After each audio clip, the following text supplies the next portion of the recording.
अपने भीतर रखिएगा।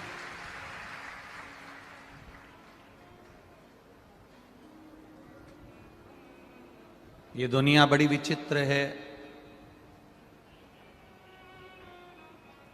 लाकिट, पाकिट और जाकिट का युग है। क्या क्या चीज? जम के बोलिए। लाकिट, पॉकेट और जाकिट का युग है। और जिनके पास में ये तीन चीजें अच्छी आ जाती है, लॉकेट मतलब जेवर, आभूषण, काया, ये सब लॉकेट के अंतर्गत आता है। आप सुंदर हो गए, काया अच्छी है आपकी, आपके पास में खूब ज्वेलरी है, गाड़ी है, बंगला है, जमीन है, जायदाद है, तो कहीं ना कहीं थोड़ा ना थोड़ा अहंकार आपके भीतर आ जाएगा। पॉकेट, जेब में अगर पैसा है, धन बहुत सारा है, संपदा बहुत सारी है, खूब पैसा आपकी जेब में, आपकी तिजोरी में, आपके बैंक में, बैलेंस अच्छा है, दुकान अच्छी चल रही है, व्यापार अच्छा चल रहा है, तो जिसके पास ज्यादा पॉकेट में धन होता है उसको भी अहंकार आ जाता है। जॉकेट, कपड़े बड़े सुंदर हैं, हमारा घर बड़ा सुंदर है, हमारा आभूषण बड़ा सुंदर है, हमारी व्यवस्थाएं बड़ी सुंदर है। लॉकेट, जॉकेट और पॉकेट, ये तीन की गर्मी, इन तीन चीज की जो गर्मी होती है ना, एक लॉकेट की गर्मी मतलब सुंदरता की गर्मी, धन की गर्मी, वैभव की गर्मी, सत्ता की गर्मी। एक पॉकेट की गर्मी, जेब में अगर पैसा भरा है तो ये गर्मी बड़ी बुरी है। काया की, सुंदरता की गर्मी, धन वैभव की गर्मी, पॉकेट की गर्मी और अच्छे कपड़ों की, अच्छे बंगले की, अच्छी गाड़ी की गर्मी बहुत बुरी है। मेरे महादेव के पास में ना लॉकेट है, बोलते जाओ, और ना पॉकेट है और ना जैकेट है। मेरे महादेव के पास में ना पॉकेट, ना लॉकेट, ना जैकेट, और उसके पास में जो लॉकेट है वो दुनिया का कोई व्यक्ति लटका नहीं सकता। जो उसके पास में लॉकेट है, जो उसके पास में लॉकेट रखा हुआ है बासुकी नाग का, वो एक भी लटका नहीं सकता। और उसके पास में पॉकेट भी नहीं है, क्योंकि कपड़े सिले हुए पहनते तो जेब होती है, अब तो यहां तो जेब ही नहीं है। इसलिए जन्म लिया बच्चा भी लॉकेट, पॉकेट और जॉकेट लेकर नहीं आता, और मरने वाला व्यक्ति भी लॉकेट, पॉकेट और जॉकेट लेकर नहीं जाता। जन्म लिया बच्चा भी लॉकेट, पॉकेट, जॉकेट से दूर होता है, और मरने वाला भी। इसीलिए हमारे यहाँ मुर्दे को कपड़ा उड़ाया जाता है जिसमें जेब नहीं होती, जिसमें जॉकेट नहीं होती, जिसमें लॉकेट नहीं होता। आप कुछ रख कर ले जा नहीं सकते। मेरे देवाधिदेव महादेव के पास में लॉकेट भी नहीं है और पॉकेट भी नहीं है, जेब रखने के लिए, धन रखने के लिए उसने अपने पास में कुछ भी नहीं रखा। ना बहुत बड़ी अलमारी रखी, ना बहुत बड़ी संपदा रखने के लिए कोई डब्बा रखा, ना कोई बैग रखा, उसके पास कुछ नहीं। और ना उसके पास में जॉकेट है, वो जॉकेट से भी परे, उसको कपड़े से कोई मतलब नहीं। कपड़ा, वस्त्र, ये शरीर को सजा देता है, और हमारा किया गया भजन, हमारा किया गया मंत्र जाप, हमारा किया गया नाम जाप, हमारा किया गया स्मरण हमारी इस आत्मा को सजा देता है, इस चित्त को सजा देता है, इस मन को सजा देता है। पानी नीचे है, इसको 3 मंजिल ऊपर ले जाना है, तो काय से लेकर जाओगे? 4 मंजिल ऊपर लेकर जाना है, 10 मंजिल ऊपर लेकर जाना है, तो पानी को ऊपर ले जाने के लिए कोई मशीन की, कोई मोटर की, कोई यंत्र की जरूरत पड़ती है। बोलो सही है कि गलत है? जम के बोलो जरा। बोर नीचे खोदा गया, 300 फीट, 200 फीट, 400 फीट, 500 फीट नीचे चले गया। पानी नीचे से लाना है तो उसको लाने के लिए कोई ना कोई मोटर, कोई ना कोई यंत्र की जरूरत पड़ती है। नीचे के पानी को ऊपर तक ले जाने के लिए यंत्र की जरूरत पड़ती है, और व्यक्ति को नीचे से ऊपर की ओर बढ़ने के लिए शंकर के मंत्र की जरूरत पड़ती है।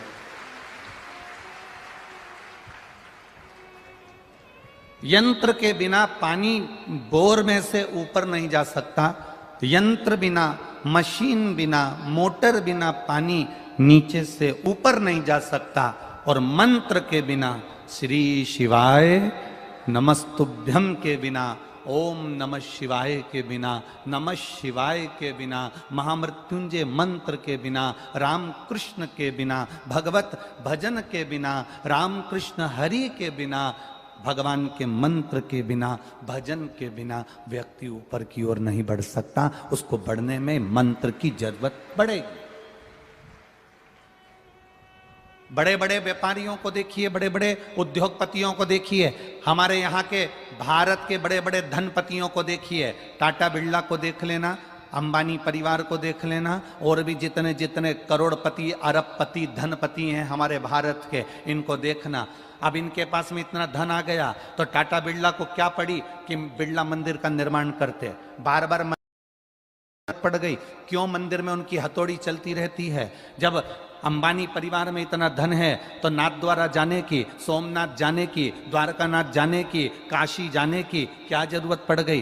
क्यों जाते हैं? उनको मालूम है कि ये दौलत, ये सत्ता, ये वैभव, ये धन, ये संपदा हमें जो मिली है ये भगवान के मंत्र से मिली है। ये मंत्र जपते गए, स्मरण करते गए, कीर्तन करते गए, नाम जाप जपते गए तो हम भी उन्नति की सीढ़ी पर चढ़ते गए। जैसे जैसे मंत्र जपा गया है, जैसे जैसे भजन किया गया है, वैसे वैसे हम उन्नति की ओर बढ़ते चले गए, ऊपर की ओर बढ़ते चले गए।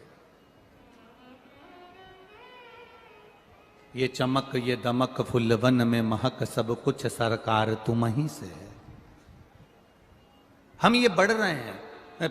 पानी को नीचे से ऊपर तक ले जाने के लिए मोटर की, मशीन की, यंत्र की जरूरत पड़ती है, और इस मन को परमात्मा तक ले जाने के लिए, व्यक्ति को उन्नति की ओर बढ़ने के लिए भगवान के मंत्र की जरूरत पड़ती है। आप जितना मंत्र का जाप करोगे, आप जितना भगवान की भक्ति का स्मरण करोगे, आप जितना भजन करोगे, आप जितना नाम जाप करोगे, आप धीरे धीरे उन्नति की सीढ़ी पर चढ़ते चले जाओगे।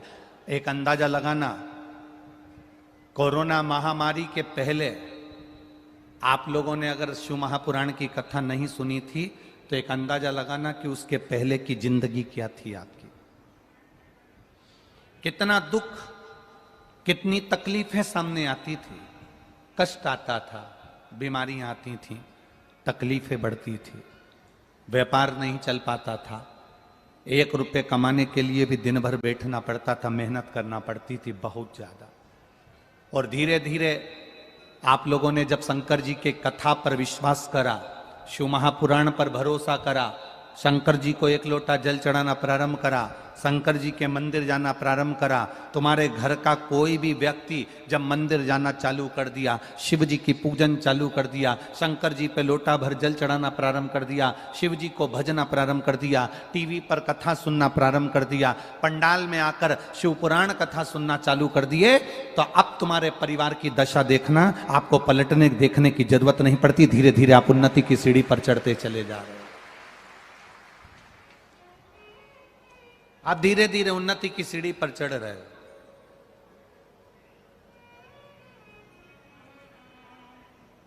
आप करोगे ना भजन, आप करोगे ना भक्ति, आप करोगे ना स्मरण, धीरे धीरे बढ़ते जाओ, धीरे धीरे उन्नति की ओर चढ़ते जाओ।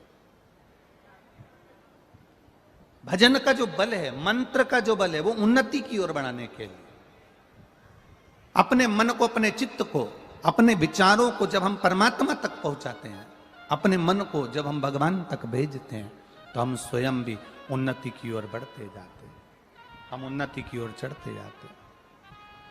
आप करो भजन भगवान का जितना कर सकते हो। हम कहते हैं आप जब यहाँ बैठे रहते हो भजन होता है, भजन के बाद में जब हम मूल मंत्र का जाप करते हैं श्री शिवाय नमस्तुभ्यम बोलते हैं, तो हम आपसे एक बात कहते हैं कि अपने दिल की बात महादेव से कह देना। जैसे ही भजन में श्री शिवाय नमस्तुभ्यम हमने 5 बार बोला, आपने 5 बार बोला, उसके बाद 2 क्षण में अपने बाबा से अपने दिल की बात कह देना कि बाबा अब तुझे संभालना है, अब कोई नहीं जो मुझे संभाले। मैंने सबके पास जाकर देख लिया, सबको बोलकर देख लिया, पर कोई मेरा सुनने वाला नहीं है। तब मेरे महादेव केवल तू सुन सकता है। क्यों? क्योंकि ब्रह्मा ब्रह्म लोक में है, भगवान विष्णु बैकुंठ लोक में है, और तू मृत्यु लोक में पृथ्वी पर है। जो मेरे पास में है वो मेरी सुनेगा जरूर, इसलिए तू सुन ले। जब तू सुनेगा तो मुझे किसी से कहने की जरूरत ही नहीं। पति पत्नी की बात सुन ले। एक बहुत अच्छी बात कर रहे हैं, जरा समझ लेना अच्छे से। पत्नी पति से कहे, और पति अगर पत्नी की बात सुन ले।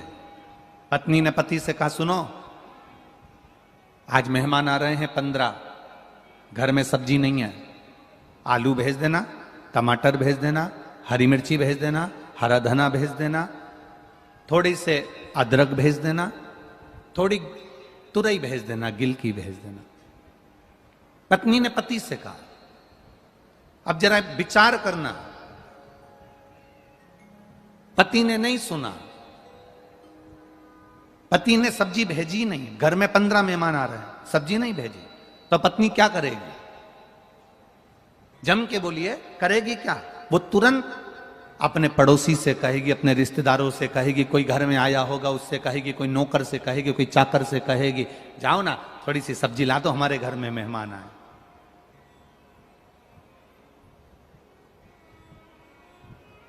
हमारे घर में मेहमान आए, आप सब्जी ला कर दे दो। पत्नी दूसरे से कहेगी। जब पत्नी दूसरे से कहेगी और पति आएगा शाम को और उसको मालूम पड़ा कि तुमने पड़ोसी से सब्जी क्यों बुलवाई, तो पत्नी क्या कहेगी? बोलो जम के, मैंने आपसे कहा था कि नहीं कहा था कि 15 मेहमान घर में आ रहे हैं, सब्जी भेज देना, तो तूने पड़ोसी से सब्जी क्यों बुलवाई? तो मैंने आपसे कहा था ना कि तुम सब्जी भेज देना, तो तुमने क्यों नहीं भेजी? पति को बुरा लगेगा कि इसने पड़ोसी से सब्जी बुलवा ली। उसी तरह आप मृत्यु लोक के देव हो, पृथ्वी पर रहने वाले देव अधिदेव महादेव हो। अगर हम आपसे कहेंगे और आप नहीं सुनोगे और दूसरे से कहेंगे तो फिर आपको बुरा लगेगा। इसलिए हम किसी से नहीं कहते मेरे महादेव, केवल आपसे कहते हैं। आप सुनो, आपसे कहेंगे, किसी और से नहीं। हम क्यों किसी से कहें?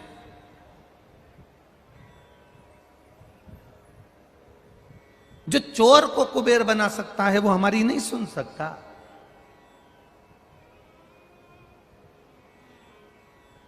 जो एक भील के लिए प्रकट हो सकता है वो हमारी नहीं सुन सकता।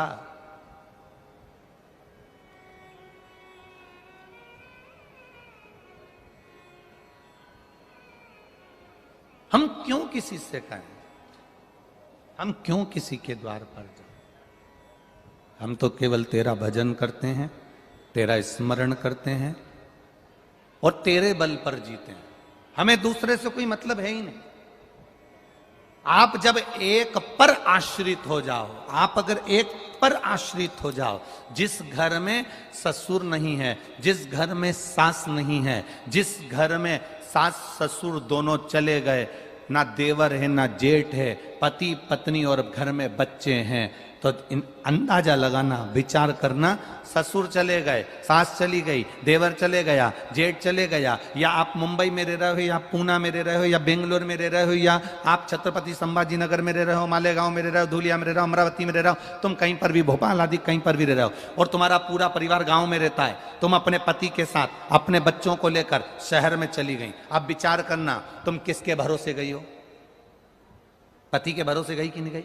कि मेरा पति है वो हम लोगों को पाल लेगा, मेरा पति है, बच्चों को अच्छी एजुकेशन दे देगा। मेरा पति है, मेरे लिए भोजन की व्यवस्था कर देगा। मेरा पति है, रुकने की व्यवस्था कर देगा। मेरा पति है, घर में सारी व्यवस्था हो जाएगी। जब भगवान मां के गर्भ से बच्चे को जन्म देता है, बच्चा अंदर दोनों मुष्टिकाएं बांध कर रहता है और भगवान से कहता है मैं तेरे भरोसे रहूंगा, तेरे विश्वास पर रहूंगा। तब भगवान अंदर संकल्प देकर भेजते हैं, तू चिंता मत करना, तू अगर मेरे भरोसे पर आ रहा है। जैसे पत्नी पति के भरोसे पर मुंबई चली गई, पत्नी पति के भरोसे पर बेंगलोर चली गई, पत्नी पति के भरोसे पर फ्लैट में चली गई, मकान में चली गई। अब किराया पति देगा, बच्चों को पढ़ाएगा पति, रखेगा पति, संभालेगा पति, दवाई पति कराएगा। तो भगवान कहता है कि जैसे फ्लैट में पति पत्नी को लेकर जाता है तो संभालता वो है। भगवान कहते हैं अगर मैं तुझे पृथ्वी पर जन्म देता हूं,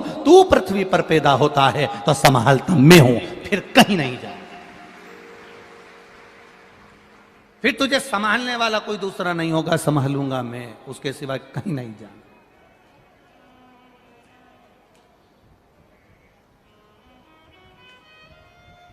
तेरा भरोसा मेरे भोले, तेरा सहारा है, मेरे भोले तेरा सहारा है, मेरी नैया का तू किनारा है, मेरी नैया का तू किनारा है, मेरे बाबा तेरा सहारा है, मेरे भोले तेरा सहारा है, मेरी नैया का तू किनारा है, मेरी नैया का तू किनारा है। तेरे सिवा कौन होगा? हम किसके भरोसे पर जिए? ऊपर रहते तो ब्रह्मा जी के भरोसे पर रहते, ऊपर रहते नारायण के भरोसे पर रहते, ऊपर रहते इंद्र के भरोसे पर रहते। उनके जिस लोक में रहते हम उस लोक के भरोसे पर रहते, उस लोक के भरोसे।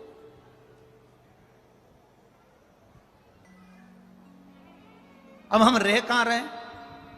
पृथ्वी पर, ब्रह्मांड भूमि पर, मृत्यु लोक में। और मृत्यु लोक का अधिपति कौन? जम के बोलो जरा, देव अधिदेव महादेव। तो हम उसके भरोसे। अब और सरल भाषा में ले लो, छत्रपति संभाजी नगर में कथा का यजमान कौन? बोलते जाओ जरा, बोलते जाओ। विधायक प्रदीप जी जायसवाल, इनको यजमान किसने बनाया? देवाधिदेव महादेव। ठीक है, अब बुलाया किसने? देवाधिदेव महादेव की कृपा इन पर हुई और इन्होंने हमको यहां बुलाया। अब बुलाया तो व्यवस्था कौन करेगा? बोलते जाओ, जम के बोलो। महादेव इन पे कृपा करें और ये अपनी व्यवस्था करें, ये अपनी व्यवस्था करें। भगवान किसी ना किसी को प्रेरणा दे देता है, भगवान किसी ना किसी को पकड़ लेता है।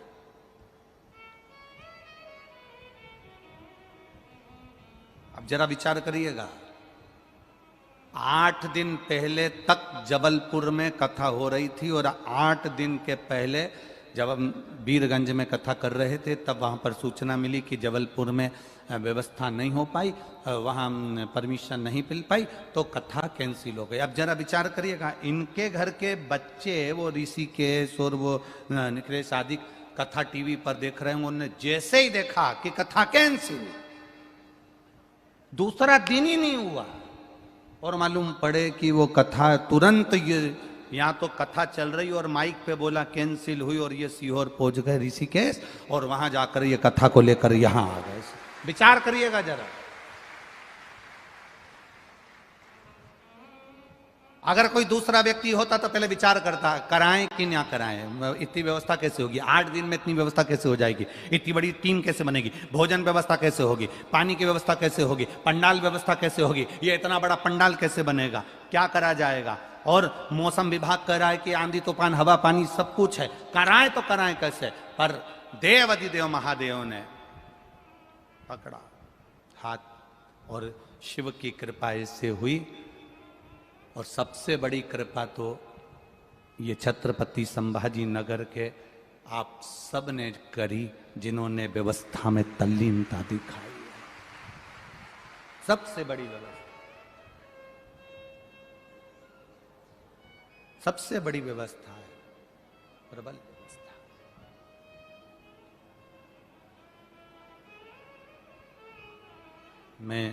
हम लोग आज 6 दिन हो गए जायसवाल परिवार में आए हुए। हम कहेंगे कि ऋषिकेश निखिलेश, तुम्हारी माँ का संस्कार बड़ा प्रबल होगा जिसने तुमको इतना ज्ञानवान बनाया है। ये तुम्हारी माता का संस्कार होता है। पिता का काम है बच्चों के लिए एजुकेशन देना, पिता का काम है बच्चों को अच्छे कॉलेज में पढ़ाना, पिता का काम है बच्चों को अच्छी कपड़े पहनाना, पेट भरकर भोजन देना, पर संस्कार देना यह माँ का काम होता है। तुम्हारी माता जरूर संस्कारवान प्रबल, जिन्होंने तुमको इतना ज्ञान दिया और तुम बच्चों में इतने ज्ञान आए, जो आज इस शिव महापुराण की कथा छत्रपति संभाजी नगर के इतिहास को रचकर जा रही है। ये शिव कृपा है, इतिहास रचा है छत्रपति संभाजी नगर की इस कथा ने। इतिहास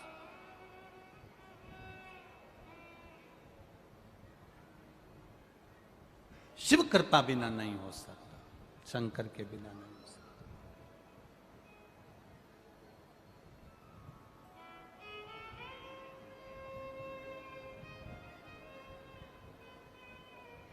और उसके बिना कोई नहीं। भक्तों को मतलब नहीं संसार से,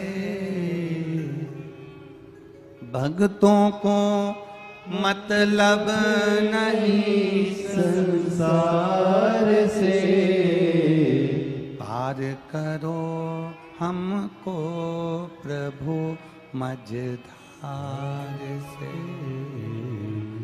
पार करो हमको प्रभु मझधार से। भक्तों को मतलब नहीं संसार से, भक्तों को मतलब नहीं संसार से, पार करो हमको प्रभु मझधार से, पार करो हमको प्रभु मझधार से, पार करो हमको प्रभु मझधार से। ये शिव की कृपा बिना अपन पार कैसे उतरे, उसकी करुणा बिना हम कैसे जाएं। शिव पर भरोसा करने वाला, शंकर का गुणगान करने वाला, शिव भक्ति में डूबने वाला कभी नीचे नहीं जाएगा, उसका डिमोशन नहीं होगा। शंकर का गुणगान करने वाला और जो ईमानदारी से करे, ईमानदारी से मतलब जिसके हृदय में छल ना हो, जिसके हृदय में प्रपंच ना हो, दिखावा ना हो, जिसके हृदय में दिखावा नहीं होता। एक लोटा जल शंकर जी को चढ़ा रहा है, उसमें वो दिखावा नहीं कर रहा। एक बेलपत्री शंकर जी को चढ़ा रहा है, उसमें वो दिखावा नहीं कर रहा। शिव पुराण सुनने के लिए आया, दिखावा नहीं कर रहा। जहां जगह मिल गई वहां बैठ गया, जहां मौका मिला वहां बैठ गया। आज एक बात कहना चाहते हैं छत्रपति संभाजी नगर की इस पावन भूमि से। पहली कथा है जिसमें वीआईपीओं के बैठने की लड़ाई नहीं हो रही है। छत्रपति संभाजी नगर की यह पहली कथा है। इतनी कथा बाची, हर जगह पर स्टेज के पास में आगे बैठने के चक्कर में विवाद होता है। हर कथा में प्रतिदिन ये वीआईपी हम बैठेंगे, फोन लगा रहे, चिल्ला रहे, गार्ड होन चिल्ला रहे, पुलिस प्रशासन चिल्ला रही, कहीं कोई चिल्ला रहा। पर पहली कथा है एकदम कीप साइलेंट, एक सुई भी गिर जाए तो मालूम पड़ जाए कि कहां गिरी है। पहली कथा कोई आ गए, बैठ गए, कथा सुन ली, चल दी है, और एकदम आनंद के साथ में। कोई मतलब होगा, हम मना नहीं कर रहे कि यहाँ पर कोई बैठा होगा या आगे नहीं बैठे या पीछे नहीं बैठे, पर कोई चिल्ला चोट नहीं। जो आया जगह मिल गई, बैठ गए। और जहाँ जहाँ जिसको जगह मिल गई, कोई पानी की टंकी पे चढ़ के, कोई वो देखो सामने बेचारा उन काय पे चढ़ के बैठा है। अब भगवान भला करे, कई लोग अपनी अपनी बिल्डिंग पे टेंट लगा के बैठे हैं, कोई छाता लेकर बैठा है, कोई झरोके में बैठा है, कोई ये मंडी व्यापारी लोग अपनी अपनी शटर ऊंची कर करके अपने अपने भाई गल्ले की दुकान में बैठे हैं, और उनकी दुकान में अकेले नहीं बैठे, 25-50 पहले से भरे हुए बैठे हैं। कितना ये भक्ति है। इसी को भक्ति कहते हैं, इसको अविरल भक्ति कहते हैं। और हम तो निवेदन करना चाहेंगे 10 जून से 14 जून तक 5 दिन की महामृत्युंजय शिव महापुराण की कथा करोन भोपाल में होने जा रही है। उसमें भी बाबा की कृपा ऐसी ही हो। कथा का समय वही 2 बजे से 5 बजे तक रहेगा। और महामृत्युंजय शिव पुराण पहली बार सुनने को मिलेगी। महामृत्युंजय मंत्र का क्या फल होता है, महामृत्युंजय मंत्र घर में किस समय जपा जाता है, महामृत्युंजय मंत्र को लिखा क्यों नहीं जाता, और लिखते हैं तो उसका विसर्जन कैसे होना चाहिए, जब शिव का अभिषेक करते हैं तो महामृत्युंजय मंत्र को कितनी बार बोलना चाहिए, जब हम बीमार पड़े हैं, कोई व्यक्ति हॉस्पिटल में पड़ा है, तो वो महामृत्युंजय मंत्र का जप कर कर कौन सा पुष्प है जो शंकर को चढ़ाया जाता है और व्यक्ति 3 दिन के अंदर चलने लगता है, उस महामृत्युंजय मंत्र का स्मरण 5 दिन की कथा में करेंगे। 5 दिन की कथा में, भोपाल की उस पावन कथा में महामृत्युंजय शिव महापुराण कथा का तत्व ग्रहण करेंगे। आए भक्त कथा सुनने के लिए 10 से 14 तक कथा सुनो। बाबा की कृपा से रुद्राक्ष लो 15 का। 16 तारीख को सीहोर में कुछ भजन संध्या का आयोजन भक्तों ने रखा है, उसका आनंद लो और अपने जीवन का सार्थकता प्राप्त करो। ये जीवन का सुख है, ये जीवन का आनंद है, ये भक्ति है। इसी को भजन कहते हैं, इसी को भक्ति कहते हैं, इसके सिवाय कुछ नहीं। महाराज, भक्तों को मतलब नहीं, बोलो बोलो आप लोग बोलो, भक्तों को मतलब नहीं, भक्तों को मतलब नहीं संसार से, पार करो हमको प्रभु मझधार से, पार करो हमको प्रभु मझधार से। हे परमात्मा, हमको इस भव सागर से, मझधार से पार करना तुझे पड़ेगा। हम सबको कहते हैं, आप अपने बच्चों से कहना, आप अपनी बेटी से कहना, आप अपने बेटे से कहना, आप अपने पति से कहना, आप अपने घर के लोगों से कहना। मोटर गाड़ी में बैठकर देख लिया, बोलो जम के, मोटर गाड़ी में बैठकर देख लिया, रेल और प्लेन में बैठकर देख लिया, हाथी और घोड़े पर बैठकर देख लिया। अब एक बार जिंदगी में शिव पुराण के पंडाल में बैठकर देख लेना कि क्या मिलता है।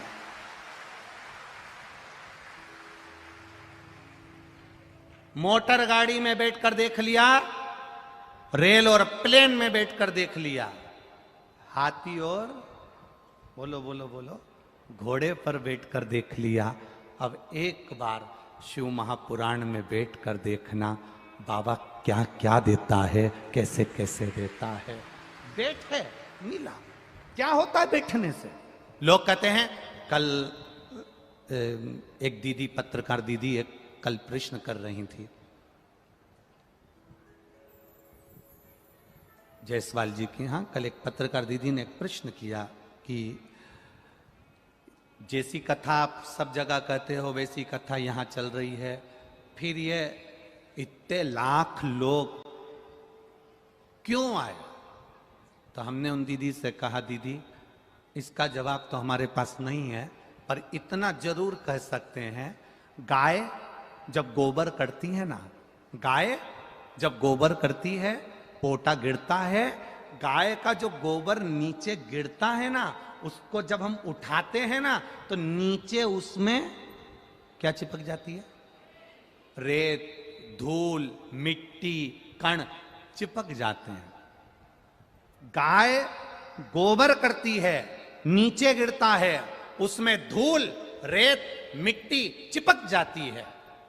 उसी तरह जब हम कथा के पंडाल में जाकर बैठते हैं और उठते हैं तो कुछ ना कुछ लेकर ही जाते हैं। हम बैठे, गाय ने गोबर करा, नीचे गिरा, उसको उठाया तो उसमें धूल गिरी। हम जब बैठे हैं, भजन कर रहे हैं, बैठकर स्मरण कर रहे हैं, इसलिए श्री शिवाय नमस्तुभ्यम जब बोलने का समय आता है, आपसे कह देते बैठ जाओ अपनी जगह पर, बैठो नीचे, बैठो। क्यों बैठने का क्यों कहते हैं? आप देखना, आपके ये होटलों में जरा जाकर देखना, जो पोहा बनता है ना कढ़ाई में, पोहा बनने के बाद उसको गर्म पानी पे रख देते हैं। पोहे को ऐसे ही नहीं रखते, अगर खाली रख देंगे तो पोहा ठंडा हो जाएगा, कड़ला हो जाएगा, खाने में आनंद नहीं आएगा। उसको गर्म पानी पे भाप में रख देते हैं, जिससे वो पोहा गर्म बना रहे। हम आपसे इसलिए कहते हैं कि बैठ जाओ, पानी के भगोने पे नहीं, बैठ जाओ, इस भूमि पर बैठो। और भूमि पर बैठकर जब हम भगवान का भजन करेंगे तो हमको जो बल मिलेगा, हमको जो तत्व मिलेगा, हम जब उसका गुणगान करेंगे आनंद पाएंगे। भक्ति का स्मरण, भक्ति का स्मरण।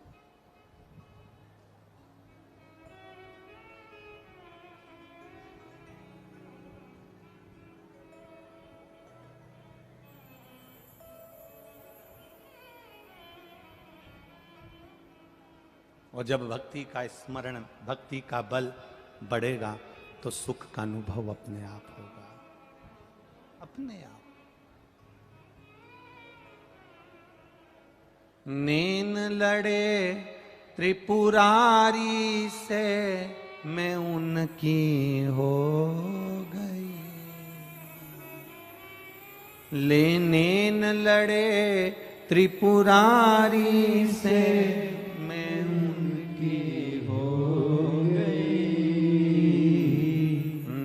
मन में नहीं है धीर, सखी मैं काशी जाऊंगी।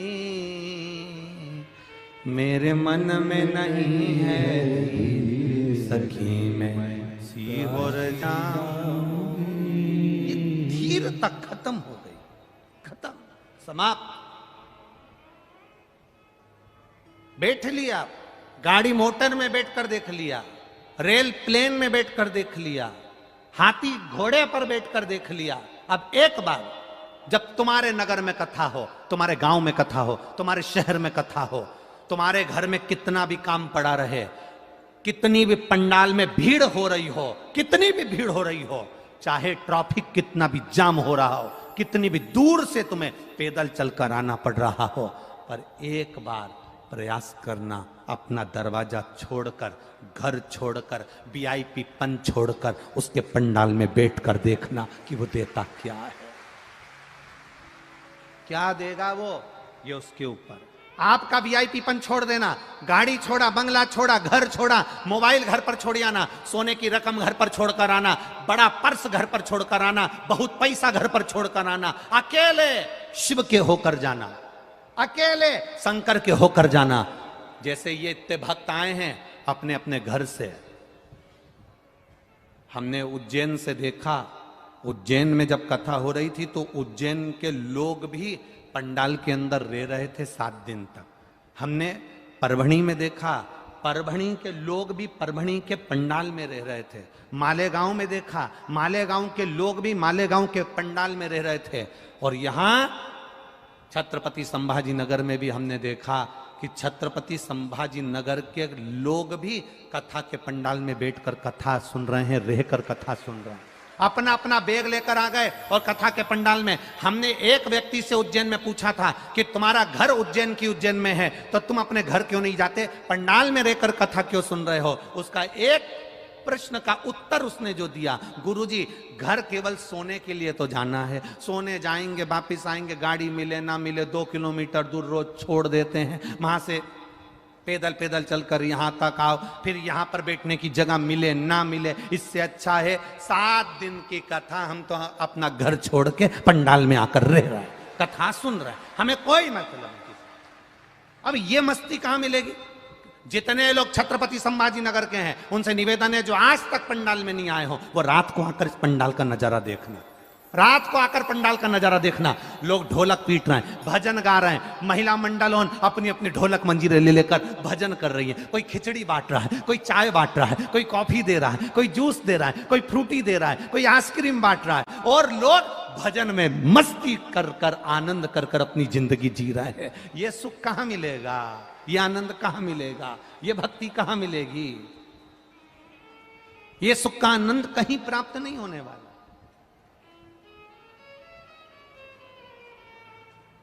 अरे देख लिया संसार हमने, देख लिया अरे सब मतलब के यार हमने देख लिया, झूठे नाते झूठे रिश्ते, झूठे नाते झूठे रिश्ते, झूठा है संसार हमने देख लिया, सब मतलब के यार हमने देख लिया, अरे झूठा है संसार हमने देख लिया, देख लिया संसार हमने देख लिया। बस उसकी भक्ति का स्मरण करिएगा, स्मरण उसका करो।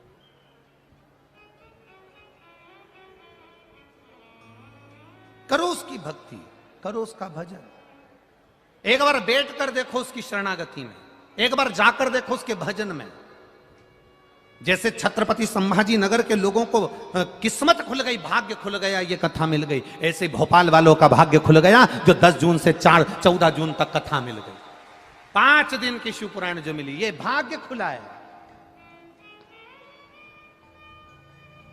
कथा आसपास में बार बार तो होती नहीं है, पर मौका मिले तो सुनो, उसको धारण करो, जीवन में उतारो उसको। शिव कथा कह रही है, भगवान शंकर का संवाद कह रहा, शिव महापुराण की कथा कहती है। एक बड़ा सुंदर संवाद शिव महापुराण का कहता है। एक बिलवा नाम का भक्त था, जिसका नाम था बिलवा। सपेरा था, सांप पकड़ने का उसका काम था। जंगल में रहता था, सांप पकड़ना, सांप का जहर निकालना, सांप उसको प्रियता था। सपेरा था, सांप से ही उसकी जिंदगी थी। बीना बजाता, सांप नचाता और आनंद पाता। सांप केवल सर्प से मतलब, और वो बिलवा इतना शिव का भक्त था, इतना भक्त था। जब वो 4 वर्ष की अवस्था में था ना बिलवा, तो 4 साल की अवस्था में बिलवा भगवान की अविरल भक्ति में डूबा रहता था। आपके घर के बच्चे, कई बच्चों का हमने जीवन देखा है, आपके घर के बच्चों का भी जीवन आपने देखा होगा।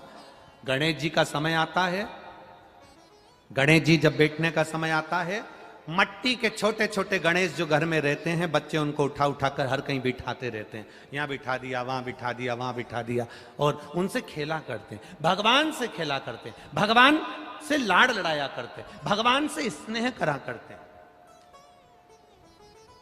ये ये प्रथा बहुत अब समाप्त होती जा रही है। उसका कारण ये कि आज के बच्चे भगवान से नहीं खेल रहे, भगवान को गोदी में नहीं उठा रहे, आज के बच्चे मोबाइल को उठा रहे, मोबाइल से ही खेल रहे।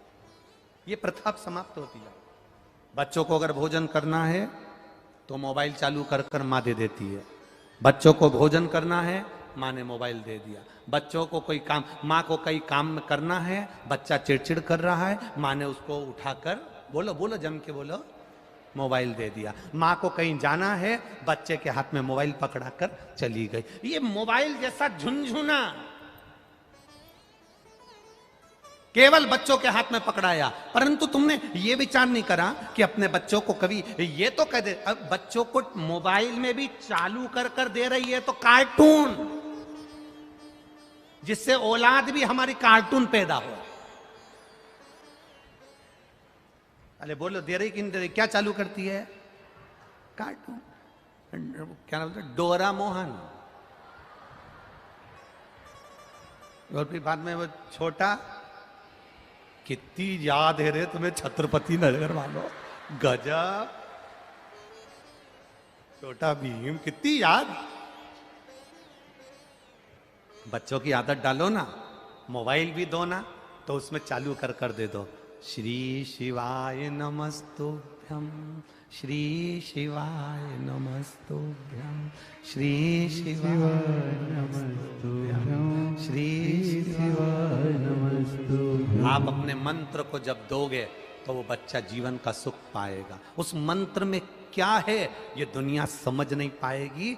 जिस ऊंचे पहाड़ के पास आप रहते हो, उस ऊंचे पहाड़ के किनारे रहने वाला पहाड़ की ऊंचाई को नहीं देख पाता, पर पहाड़ से दूर जाओगे ना तब तुम्हें उससे ऊंचाई को देख पाओगे। जब तक संत एकनाथ जी थे लोगों ने पहचान नहीं पाए, जब तक तुकाराम जी थे लोगों ने पहचान नहीं पाए, जब तक रामकृष्ण परमहंस जी थे लोगों ने पहचान नहीं पाए, जब तक स्वामी विवेकानंद जी थे तब तक लोगों ने पहचान नहीं पाए, जब तक नामदेव, तुकाराम, मुक्ताबाई, एकनाथ जी, ये जितने भारत के विद्वान संत, छत्रपति शिवाजी, जितने जितने हुए, इनको लोग पहचान नहीं पाए। जब ये चले गए तब लोगों ने पहचाना। आज तुम श्री शिवाय नमस्तुभ्यम को सुनकर भले गालियां दे दो, अपशब्द कह दो, शिव पुराण को अपशब्द कह दो, चाहे हमको अपशब्द कह दो, पर जब इस पृथ्वी पर से भले चले जावे तो उसके बाद में स्मरण होगा कि शिव पुराण तत्व क्या था, शंकर का मंत्र क्या था, शिव भक्ति क्या थी। चले जाएं, उसके बाद में बड़े पहाड़ के किनारे पर रहते हो ना, इसलिए पहाड़ की ऊंचाई नहीं दे सकते। जो किसी के पास में रहता है उसको पहचान नहीं पाता कि आखिर ये है क्या, उसका स्मरण क्या, उसकी भक्ति में ऐसा बल क्या है, उसके भजन में ऐसा तत्व क्या छुपा है, उसको पहचान नहीं पाते, उस मंत्र को नहीं जान पाते। जब चले गया तब याद आया कि वो मंत्र है क्या, तब उसको पहचाने हम, उस मंत्र की गरिमा क्या है। एक बात कितनी सुंदर लिखी देखिए,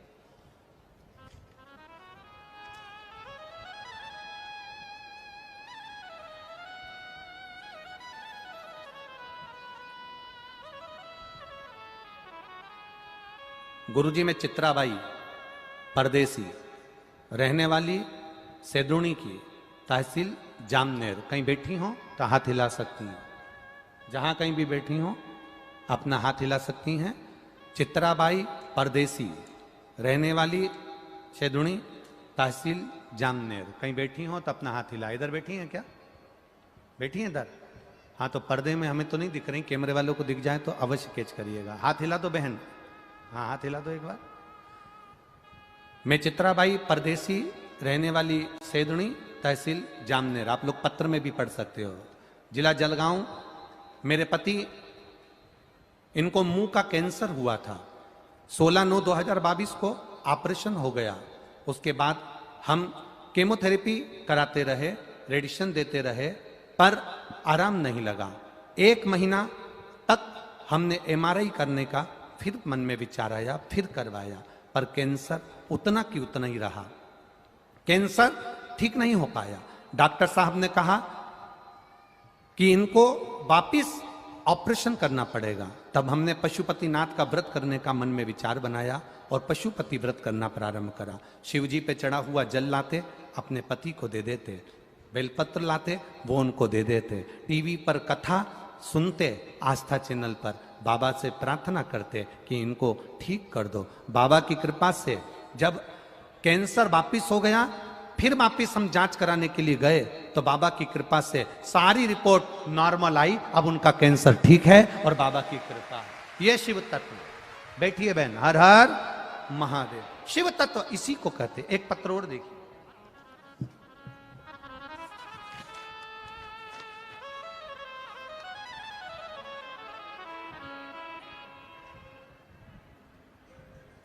मेरा नाम रुजुता राहुल भाटे, उम्र 30 साल। मैं छत्रपति संभाजी नगर से ही हूं। कहीं बैठे हो तो हाथ हिलाइएगा। आप ही हैं? दोनों हाथ हिला दो एक बार। छत्रपति संभाजी नगर से हूं। गुरुजी, मैं बाबा का क्या वर्णन करूं, मैं कुछ कह नहीं सकते। शरीर बाबा का दिया हुआ है। मेरा शरीर मेरे बाबा ने मुझे वापस प्रदान करा। 1 नवंबर 2018 में मेरी डिलीवरी हुई। उसके तुरंत बाद मेरी तबीयत खराब हुई। डॉक्टरों ने कहा कि कार्डियोमायोपैथी, हार्ट फेल हो गया है, यह हार्ट काम नहीं कर रहा है, इनको दूसरा हार्ट लगाना पड़ेगा और हार्ट ढूंढने के लिए 1 वर्ष लगेगा। तब मेरी तबीयत और खराब हो गई। धीरे धीरे मेरा वजन 60 किलो से 26 किलो हो गया। 60 किलो से वजन जब 26 किलो हो गया गुरुदेव, शरीर काम करना बंद कर दिया। तब बाबा का नाम लेना, शिव जी को जल चढ़ाना, महामृत्युंजय का स्मरण करना और बाबा की कृपा से शंकर का ही पूजन करते करते मेरा हार्ट फिर काम करने लगा। अब मेरा हार्ट बदलने की जरूरत नहीं है और मैं पूर्ण तरह से स्वस्थ होकर कथा में बैठी हूं। अब ठीक हो बाबू? दोनों हाथ हिला दो एक बार। हर हर महादेव। शिव तत्व इसी को कहते हैं। भगवान शंकर का गुणगान इसी को कहते हैं। खाली न जाता कोई दर से तुम्हारे, खाली न जाता कोई दर से तुम्हारे, मैं भी खड़ी हूँ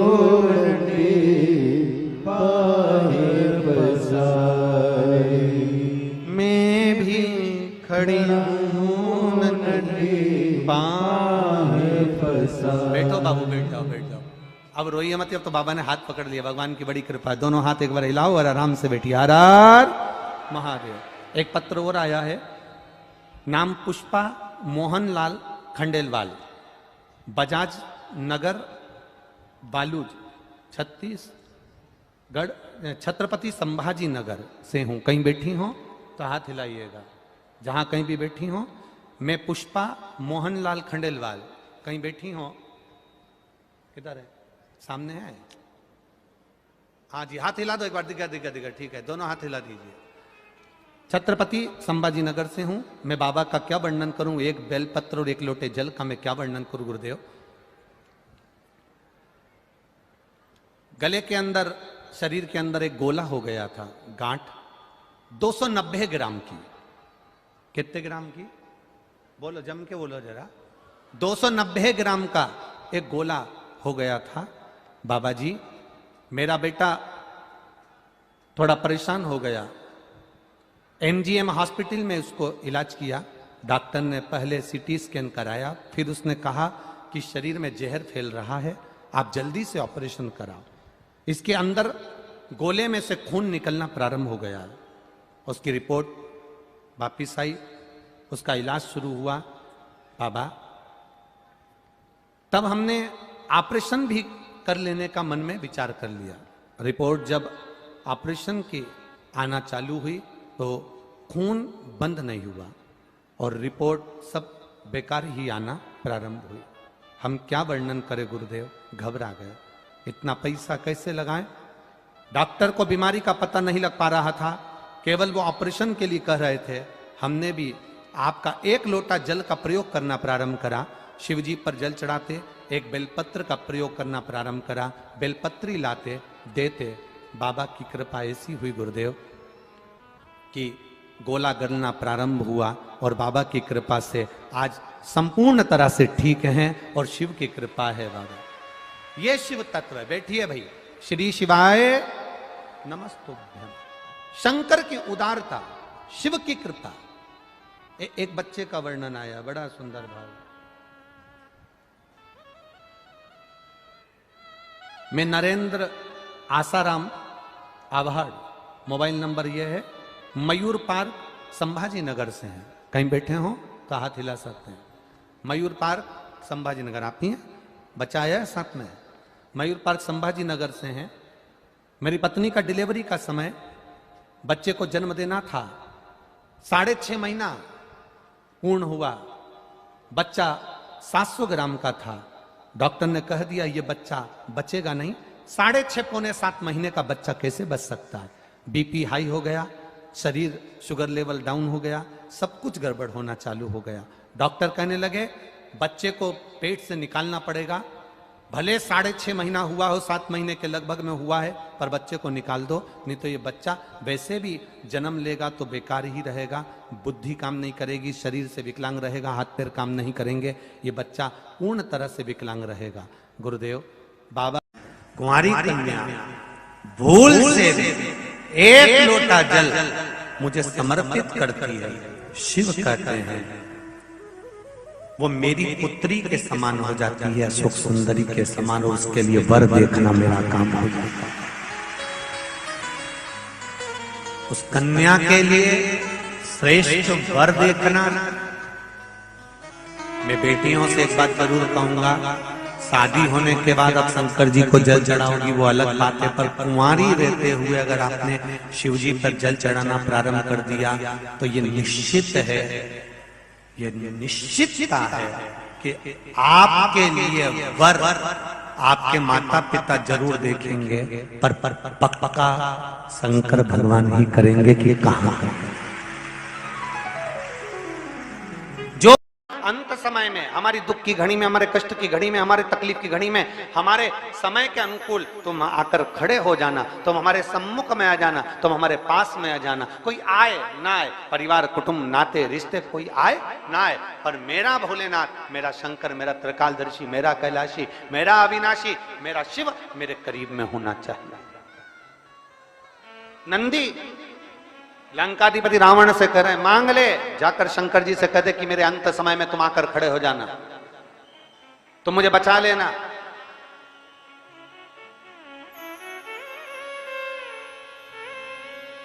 रावण हंस दिया। रावण को बड़ी हंसी आई, बहुत तेज हंसा रावण, बहुत तेज।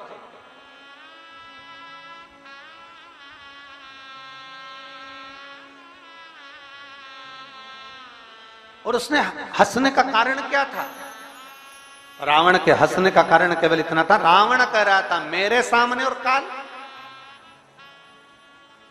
मेरे सामने और काल आ जाए, ये हो ही नहीं सकता।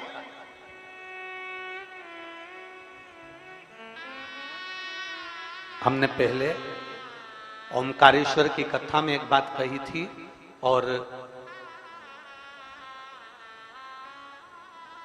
गंडई की कथा में छत्तीसगढ़ से भी एक बात कही थी, आप लोगों के स्मरण में है कि नहीं? उससे पहले भी हमने कई कथाओं में कहा,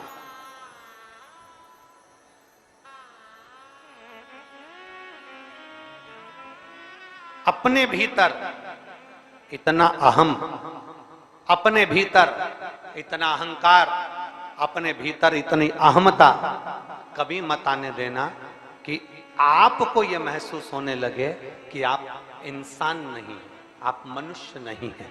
ये आपके भीतर इतनी अहमता, इतना अहंकार अपने भीतर प्रकट मत होने देना। और मेरी जीजियों से, मेरी माताओं से, मेरे भाइयों से सबसे एक निवेदन, हम पहले भी करते आए और आज फिर कर रहे हैं, कभी तुम कहीं मत जाओ, तुम्हारा मन पड़े तो जाओ, ना मन पड़े मत जाओ, पर एक काम जरूर करो, अपने घर के नजदीक में, तुम्हारे घर के पास में, तुम्हारे घर के नजदीक में, तुम्हारे चौराहे पर, तुम्हारे मोहल्ले में, तुम्हारी कॉलोनी में जो शिव का मंदिर है, तुम्हारी सोसाइटी में जो शंकर का मंदिर है, उसके दरवाजे तक जरूर जाओ। क्यों? क्योंकि यहाँ हमारे यहाँ एक विषय आता है कि अगर कोई व्यक्ति बीमार होता है ना, तो सबसे पहले उसको प्राथमिक चिकित्सा केंद्र में ले जाते हैं, पास वाले हॉस्पिटल में, फिर उससे बड़े वाले हॉस्पिटल में, फिर उससे बड़े वाले हॉस्पिटल में। हम लोग कहते हैं गुरुजी हम कहाँ जाएं? अगर हमें शंकर जी को रिझाना है तो हमारा निवेदन है सबसे पहले अपने घर के पास वाले शंकर के मंदिर में जाइए। हमने कई लोगों को देखा है बहुत झंडा फहरा कर, बहुत चिल्ला चोट कर कर, कहाँ जा रहे हो? तो कहा हम केदारनाथ जा रहे हैं। कहाँ जा रहे हो? तो क्या हम अमरनाथ जा रहे हैं। हमने पूछा तुम अमरनाथ जा रहे हो? हाँ। कौन कौन जा रहे हो? तो क्या हम 20 लड़के अमरनाथ जा रहे हैं, हम 25 लोग केदारनाथ जा रहे हैं। हमने कहा अच्छा, अरे वाह।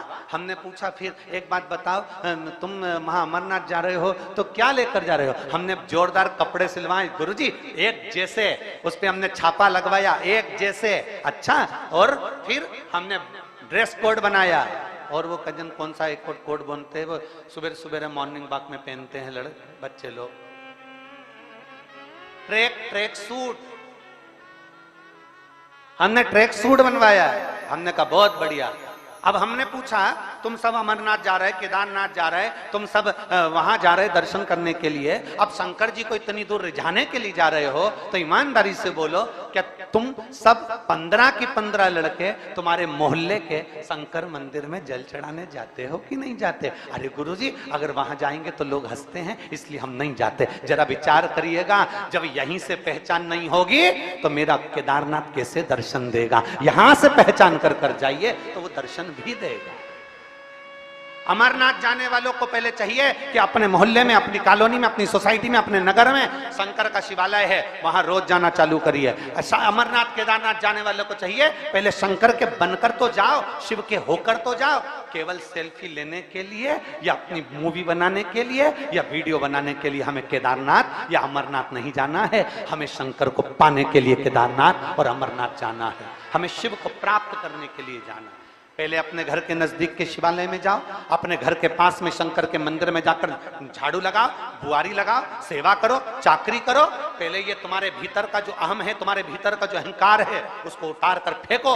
जब तुम मंदिर में झाड़ू लगाओगे, पोछा लगाओगे, सेवा करोगे तो तुम्हारे अंदर एक सेवा का भाव जागेगा। तुम अमरनाथ जा रहे हो, मालूम पड़े किसी की तबीयत खराब हो जाए, किसी का स्वास्थ्य गड़बड़ हो जाए, और मालूम पड़े उसका स्वास्थ्य गड़बड़ हुआ, और मालूम पड़े तुम यात्रा के लिए चलते जा रहे हो और वो बेचारा हांपड़ी भर रहा है, तुम्हें सेवा का मुन्ने ही नहीं मालूम कि सेवा क्या है, सेवा का क्रम क्या है, सेवा का मूल क्या है, सेवा का आनंद क्या है।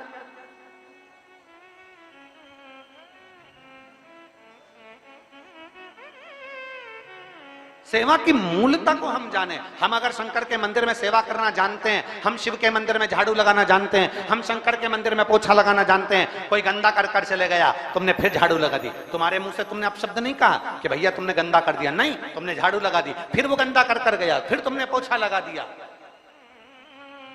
एक संत का चरित्र आता है, उससे जलने वाले, उससे ईर्ष्या करने वाले बहुत सारे थे।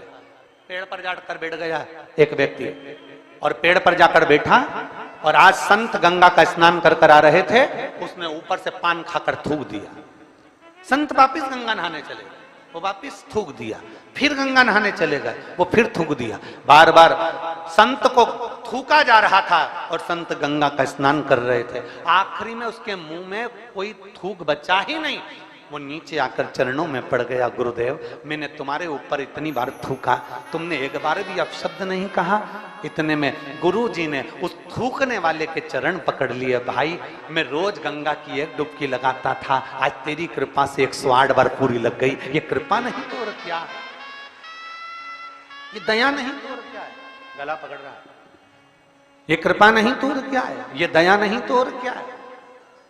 ये तेरी कृपा से हुआ, ये तेरी करुणा से हुआ, ये तेरी दया से हुआ, और तेरी कृपा से हुआ। अरे भाई, अगर हम सेवा का क्रम धारण करेंगे, हम सेवा के मूल को जानेंगे कि कोई को तकलीफ हो रही है, किसी का पेट दर्द हो रहा है, किसी को कष्ट हो रहा है, तो सबसे पहले हमें खड़े होना चाहिए।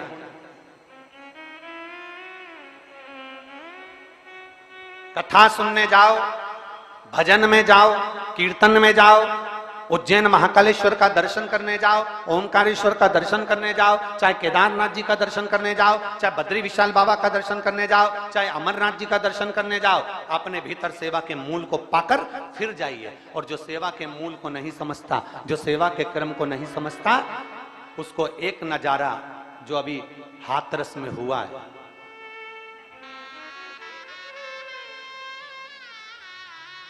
कैसे हो गया,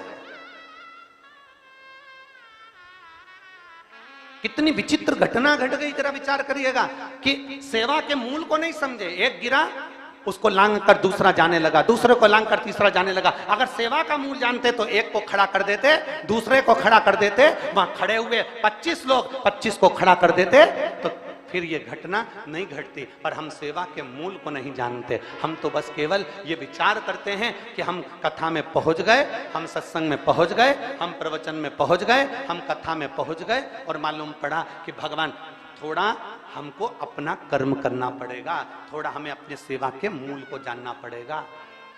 हाथरस की यह घटना कोई साधारण सी घटना नहीं है। 100 से ऊपर कई भक्त शांत हो गए। 2 मिनट के लिए, 1 सेकंड के लिए आप और हम सब अपने श्री शिवाय नमस्तुभ्यम से उन जीवों को गति प्रदान करें। और जो घटना में जिनको तकलीफ है और अभी भी जो कहीं ना कहीं हॉस्पिटल में पड़े, शीघ्र ठीक होकर वो अपने अपने घर को जाएं। वो घटना का स्मरण करते हुए आप और हम 5 बार श्री शिवाय नमस्तुभ्यम का सब स्मरण करेंगे उन जीवों के लिए। श्री शिवाय नमस्तुभ्यम, श्री शिवाय नमस्तुभ्यम, श्री शिवाय नमस्तुभ्यम, श्री शिवाय नमस्तुभ्यम, श्री शिवाय नमस्तुभ्यम। भगवान देवाधिदेव महादेव, हमारे सेवा के क्रम को हम जानें। हमारे सेवा का क्रम क्या है, हमारे सेवा का संकल्प क्या है, हमारे सेवा का आनंद क्या है। मैं धन्यवाद देना चाहूंगा विदिशा के कलेक्टर महोदय को, मैं धन्यवाद देना चाहूंगा विदिशा के एसपी एसएसपी महोदय को, मैं धन्यवाद देना चाहूंगा विदिशा के टीआई और यहाँ के सभी प्रशासनिक अधिकारियों को, यहाँ के आईजी आदि आदि जितने भी कमिश्नर आदि हैं, सबको साधुवाद देना चाहूंगा कि वहां से लेकर जहां से चालू होता है रोड, वहां से लेकर विदिशा के इस क्षेत्र में जहां कथा हो रही है, पूरे क्षेत्र को केवल साधारण ये नहीं कि केवल कांस्टेबल लगे हों या पुलिसकर्मी लगे हों, बड़े से बड़ा अधिकारी भी, चाहे एसडीएम हो, चाहे कमिश्नर हो, एसएसपी हो, एसपी हो, कलेक्टर हो, बड़े से बड़े अधिकारी भी इस पूरे कार्यक्रम को जज कर रहे हैं और कैसे ना कैसे इसको सफल बनाने का प्रयास कर रहे हैं। एक एक प्रशासनिक अधिकारी, एक एक अधिकारी कहीं ना कहीं अपना पूरा बल लगाकर तैयार खड़ा हुआ है। और वो किसके लिए? आप और हमारे लिए। वो किसके लिए? आपके लिए और हमारे लिए। इस सर्वे भवन्तु सुखिनः, सब सुखी रहे, सब श्रेष्ठ रहे, सबके आनंद बना रहे। सेवा के मूल को हमें पहचानना है। रावण सेवा के मूल को नहीं पहचाना, रावण के भीतर अभिमत्ता छा गई, रावण के भीतर अभिमान छा गया, रावण स्वयं अभिमत्ता में डूब गया। और इतनी अभिमत्ता में रावण डूब गया कि रावण ने कह दिया मुझे शंकर जी की जरूरत नहीं है। यह अभिमत्ता, यह हम में। फिर निवेदन, किसी कथाकार को, किसी संत को, किसी साधु को, किसी गुरु को, किसी तपस्वी को, किसी साधक को, किसी उपासक को, किसी महात्मा को निवेदन है, जो हमने पहले कथा में कहते आए आज फिर कहते हैं, किसी कथाकार, किसी साधु, किसी सन्यासी, किसी तपस्वी, किसी साधक, किसी उपासक, कोई किसी को भगवान बनाने का प्रयास मत करो, उसको इंसान का इंसान रहने दो। और भगवान तो केवल देव अधिदेव महादेव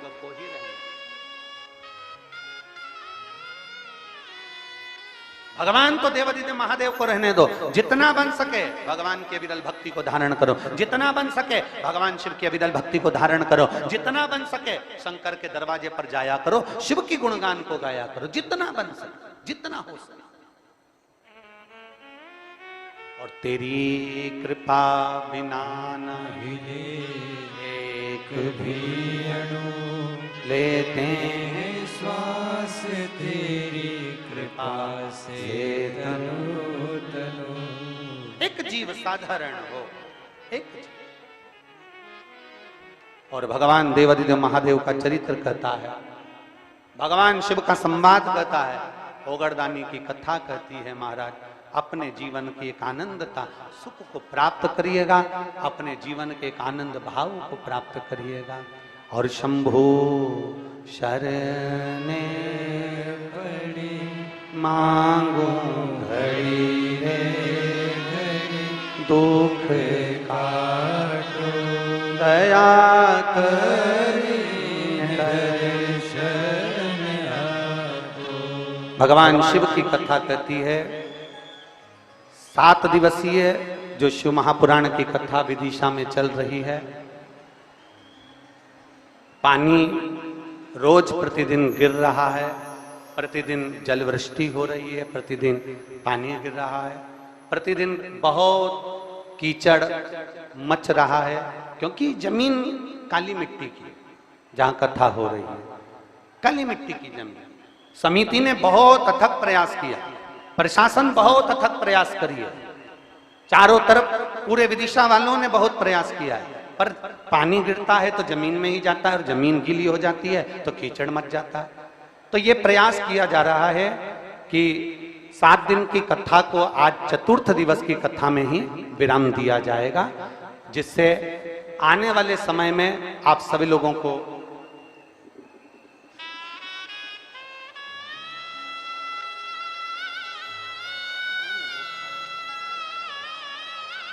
सात दिन की कथा को, पर्चे में भी हम लोग मंगवाए इसको, 7 दिन की कथा को समिति ने बहुत अच्छी व्यवस्था करी, प्रशासन एलार्ट होकर व्यवस्था करा, विदिशा वालों ने बहुत दिल से व्यवस्था करी है। पर ये प्रकृति के आगे किसकी चलती है?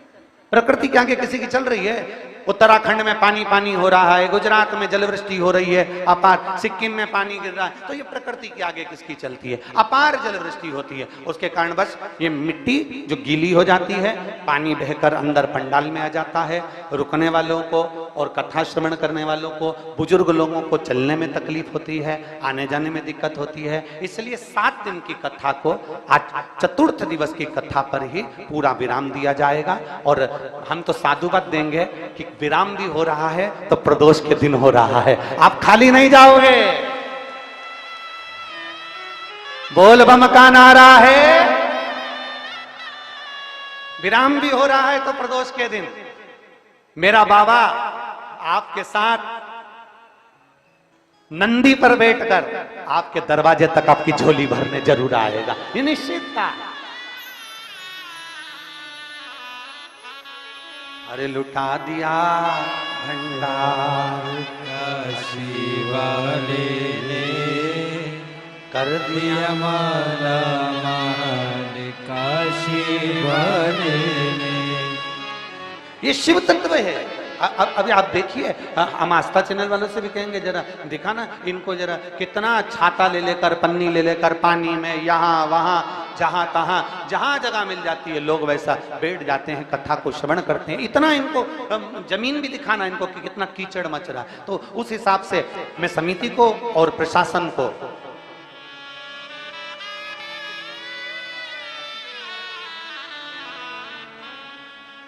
तो इसलिए आज की कथा तो पूरी होगी बड़े भाव से आनंद के साथ में, पर जो कथा 7 दिन की थी उसको 4 दिन पर विराम करेंगे, क्योंकि जो बुजुर्ग लोग हैं, वृद्ध लोग हैं, वो कहीं उनको कष्ट ना हो, बड़े प्रेम से कथा का रसपान करते हुए आनंद पाए। महाराज अरे हो के नंदी पे सवार,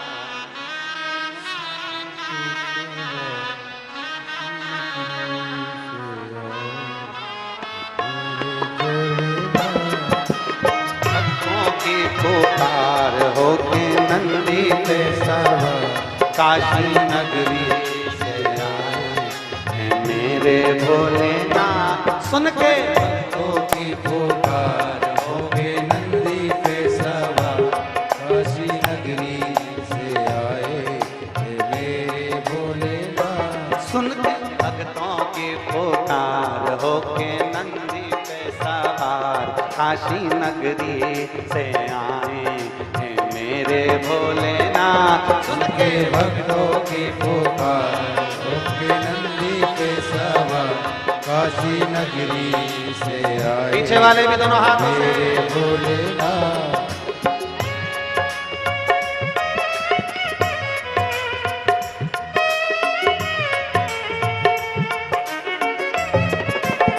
शंभो।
निराला भोले रूप सजा। ओ बस मेरा माए देखो डमरू बजाए, कैसा निराला भोले रूप सजाए। बस मेरा माए देखो डमरू बजाए, कैसा निराला भोले रूप बनाए। ओ बस मेरा माए देखो डमरू बजाए, कैसा निराला भोले रूप सजाए। गले में सर्पों की है माँ, जय हो। नल्ली पे सवार, काशी नगरी से आए हे मेरे भोलेनाथ। उनके भक्तों की पुकार हो के नंदी पे सवार, काशी नगरी से आए हैं मेरे भोलेनाथ। सुन के भक्तों की पुकार हो के नंदी पे सवार, काशी नगरी से आए हैं मेरे भोलेनाथ। जय हो। राधे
मृगशाला पहने भोले जटाओं में गंगा, चम चम चमकता है माथे पे चंदा।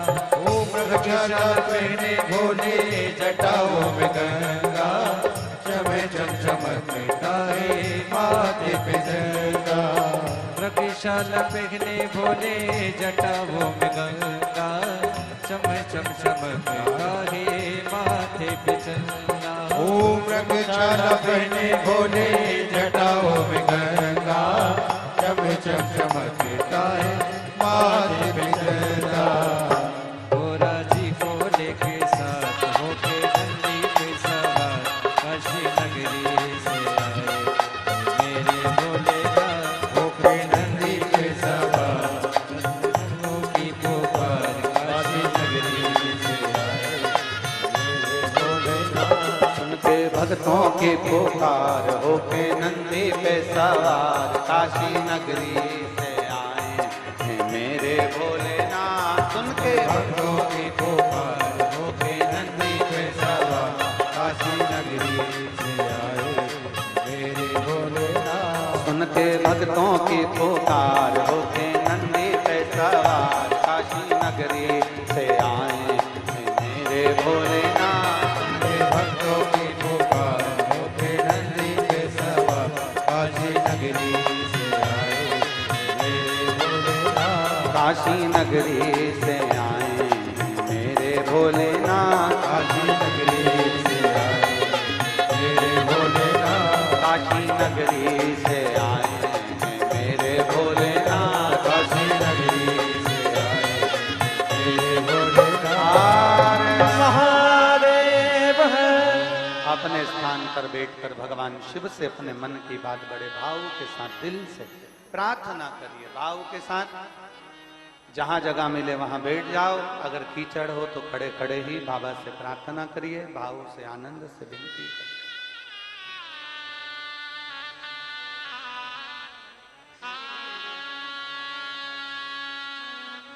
आज प्रदोष भी है और दिल से बाबा को आप कहेंगे, बाबा सुनेगा। भाव से हृदय से प्रार्थना करिए।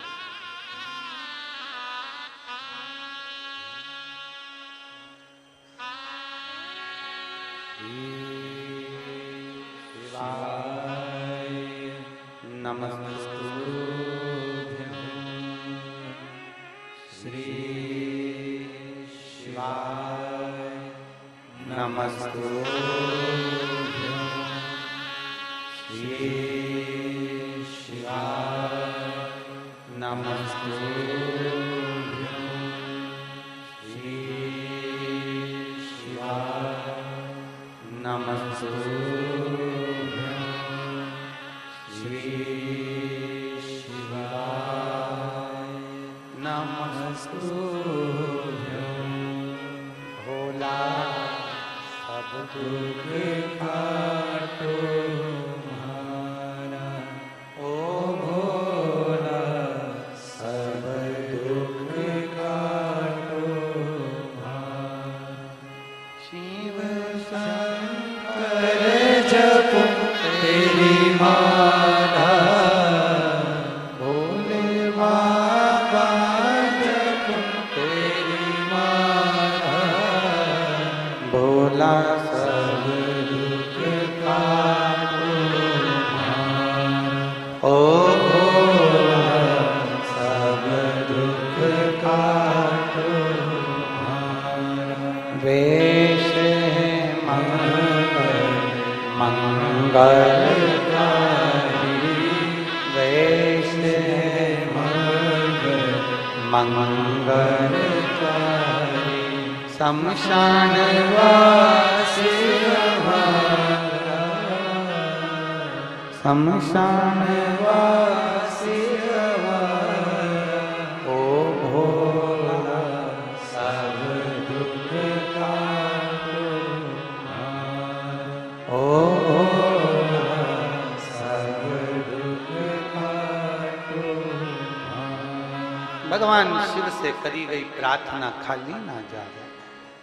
एक सेवा का प्रकल्प अपने भीतर लेकर चलो कि मुझे सेवा करना।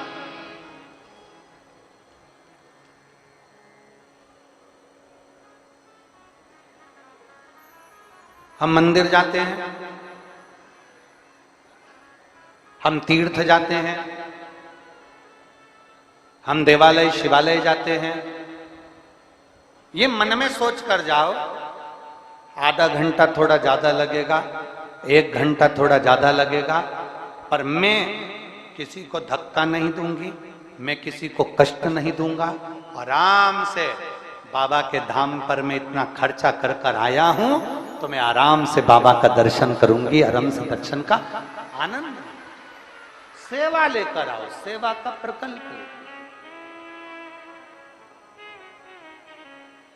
हाथरस की घटना कोई साधारण घटना नहीं है, बड़ी दुखद घटना, बड़ी दुखद।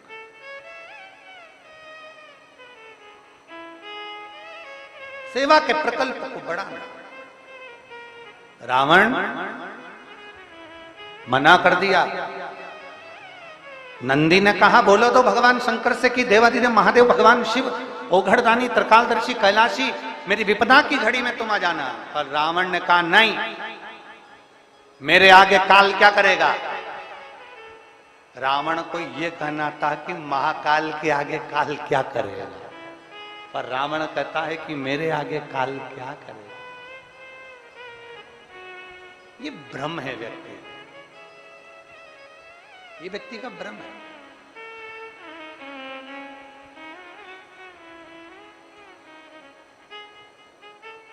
अगर कोई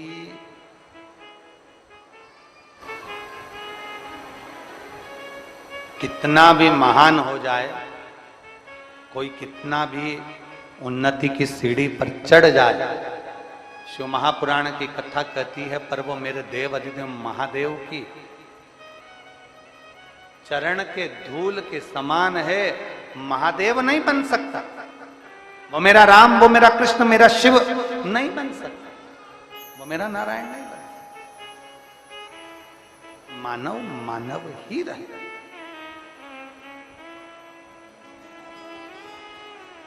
और दया की न हो जो आदत तुम्हारी, तो सोनी रहती अदालत तुम्हारी। गरीबों के दिल में जगह तुम ना पाते, तो किस दिल में हो इबादत तुम्हारी। एक समर्पण का भाव लेकर। एक बार माता सती ने भगवान शंकर जी से एक प्रश्न कर दिया, और यह प्रश्न आपके भीतर भी होना चाहिए, यह प्रश्न आपके अंदर भी समाहित होना चाहिए। बहुत ध्यान से सुनना। माता सती ने अपने देवादिदेव महादेव के सामने एक प्रश्न खड़ा कर दिया। देवादिदेव महादेव से एक प्रश्न सम्मुख में खड़ा कर। माता सती जी ने कहा, मेरे भाई हरेशो और शबलशो, सती जी कह रही हैं मेरे भाई,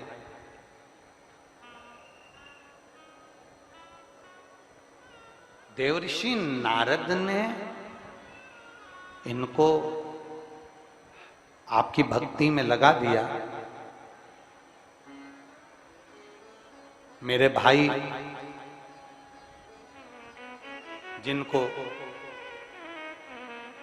देवऋषि नारद ने भगवान की भक्ति में लगा दिया, मैं बाबा आपसे पूछना चाहती हूं, भोलेनाथ जी से सती मां कह रही है, मैं आपसे एक प्रश्न करना चाहती हूं, क्या आप मुझे उत्तर देंगे।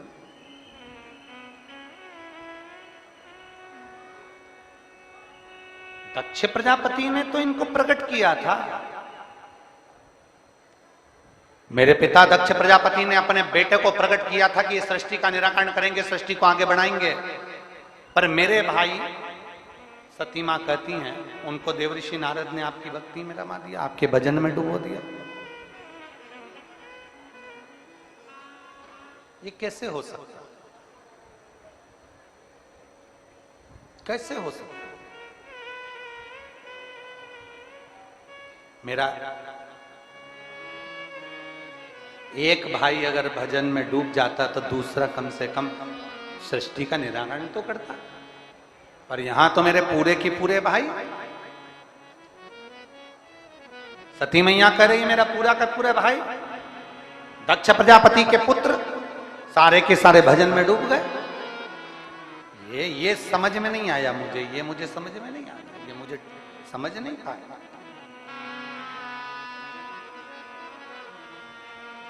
शिव जी नंदी पर माता सती को लेकर जा रहे थे तो शंकर भगवान ने कुछ देर के लिए नंदी को रोक दिया। जहां शिव जी सती को अपने मन की बात कहने के लिए रोके, जिस वीरान वन में जहां पूरा वीरान पड़ा हुआ था और वहां मेरे शंकर काल अधिपति स्वयं और सती के साथ में रुककर अपने सुंदर भाव को प्रकट करते हैं। वो वन कोई साधारण वन नहीं था, उस वन का नाम था महाकाल वन, जिसको आज के समय में लोग महाकालेश्वर उज्जैनी कहते हैं। महाकाल वन। सती को नंदी पर बिठाकर भगवान शंकर ने कुछ देर के लिए नंदी को रोक दिया। महाकाल वन की वो पवित्र भूमि जहां मां क्षिप्रा निरंतर बह रही है, महाकाल वन की वो पवित्र भूमि जहां मां क्षिप्रा सदा रमण कर रही है, घूम रही है, अलख आनंद में जगा रही है शिव भक्ति का।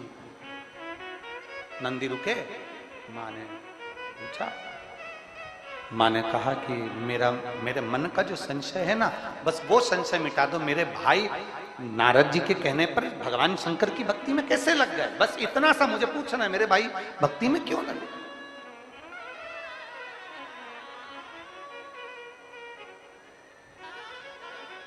देखिए ये भी शिव की कृपा बिना नहीं होता, भगवान शंकर की करुणा बिना नहीं हो सकती।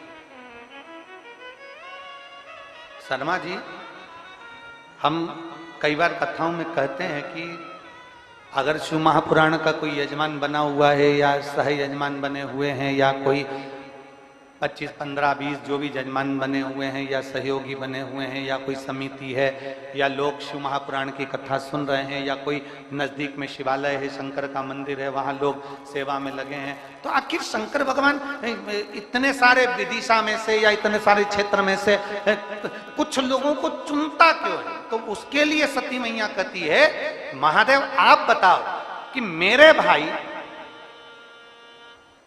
नारद जी के कहने पर आपकी भक्ति में कैसे डूब गए। शिव जी उज्जैनी में महाकाल वन में अपने नंदी को रोककर सती मां से कहते हैं, ये एक जन्म का पुण्य नहीं होता सती, ना जाने कितने कितने जन्म के पुण्य निकल जाते हैं, और वो पुण्य जब इकट्ठे होते हैं तब जाकर मेरी भक्ति किसी जीव को प्राप्त होती है। 1000 वर्षों के पुण्य, ना जाने कितने जन्म हमारे निकल जाता है। और मेरी जीजियों,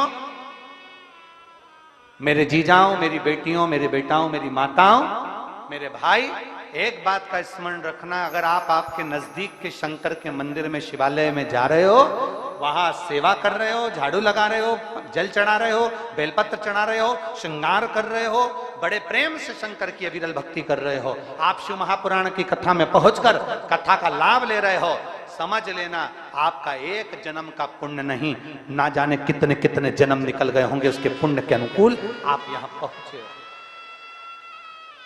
अपने पुण्य के अनुकूल।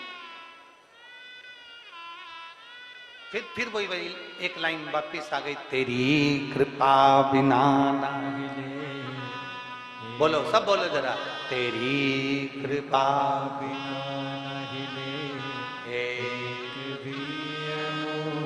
लेते श्वास, तेरी कृपा से तनो तनो, बखान क्या करूं मैं राखों के ढेर का, चपटी बहुत मेरे खजाना कुबेर का, हे गंगाधार मुक्ति द्वार ओंकार तू भोले ओंकार तू आयो शरण तिहारी शंभु तार तार तू।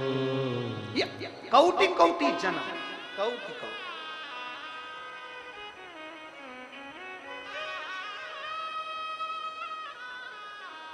उज्जैन के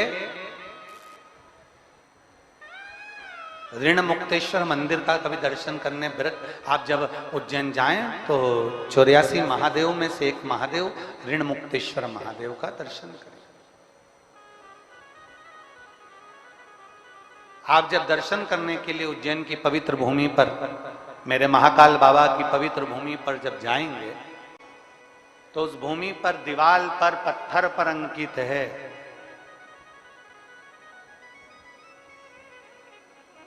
एक पीढ़ी का नहीं, 2 पीढ़ी का नहीं, 3 पीढ़ी का नहीं, मेरे महाकाल राजा की उस पवित्र भूमि पर लिखा है 71 पीढ़ी के पुण्य प्रबल होते हैं। तब शिव महापुराण की कथा सुनने को मिलती है, श्रवण करने को मिलती है। अपने नगर में, अपने गांव में, अपने क्षेत्र में कोई यजमान बने, कोई आनंद में श्रवण करे अपनी भक्ति में, और 71 पीढ़ी के पुण्य प्रकट होते हैं, तब जाकर ये पवित्र कथा का लाभ हमें प्राप्त होता है।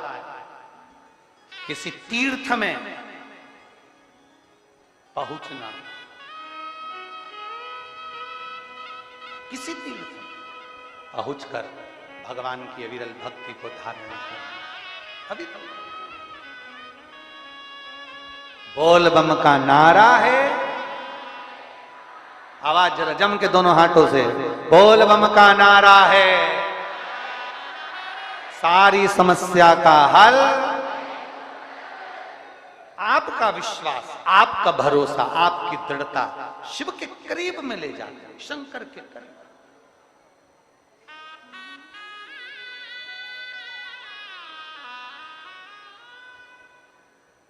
कथा करवाने वाला मेरा शंभु, मेरा शंभु।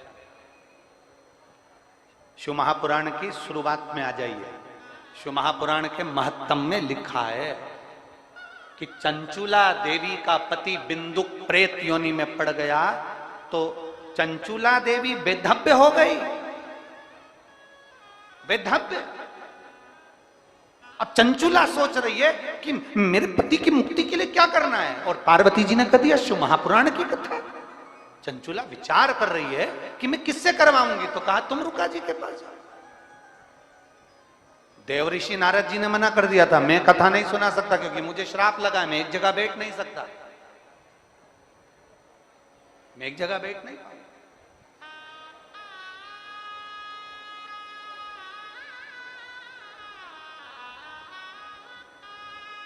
तब देव ऋषि नारद जी ने कह दिया था, मेरा एक मित्र है तुमरू का, वो शंकर का अविरल भक्ति है, बहुत भक्त तुमरुका जी, आप उनके पास जाइए। तुमरुका जी ने कह दिया मैं कथा तो कह दूंगा, पर कथा का यजमान कौन बनेगा, कथा कौन करवाएगा, इसका यजमान कौन बनेगा, इसको कथा का वाचन कौन करेगा। तो तुरंत तुमरुका जी ने कहा कि आप सोचिए। अब चंचुला देवी आंखों में आंसू भरकर बैठ गई, कथा का यजमान किसको बनाऊं, कौन कथा कराएगा। तो बस देवादिदेव महादेव के पास सूचना पहुंच गई। शंकर भगवान ने तुरंत कह दिया तुम चिंता मत करो, आप और हम पार्वती 16 दिन तक तैयार होंगे। 16 दिन का श्रृंगार करा, आज भी 16 दिन का श्रृंगार कर कर शंकर जी बन गई, ईश्वर जी, पार्वती जी बन गई गोरा जी, गणा और गोर। इसलिए आज भी मारवाड़ियों में, आज भी राजस्थान में, भारत की कई भूमि पर, मालवा क्षेत्र में भी कई जगह पर गणगौर की पूजन होती है और 16 दिन तक होती है, क्योंकि शंकर पार्वती 16 दिन तक तैयार हुए।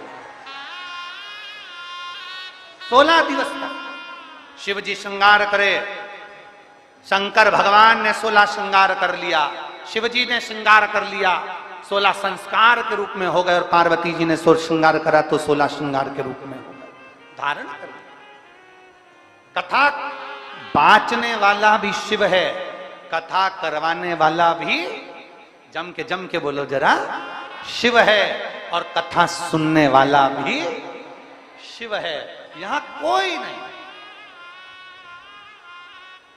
कोई कुछ भी नहीं। एक पत्र है, देखिए देखिए। अब जरा पत्र पर जरा ध्यान देना है।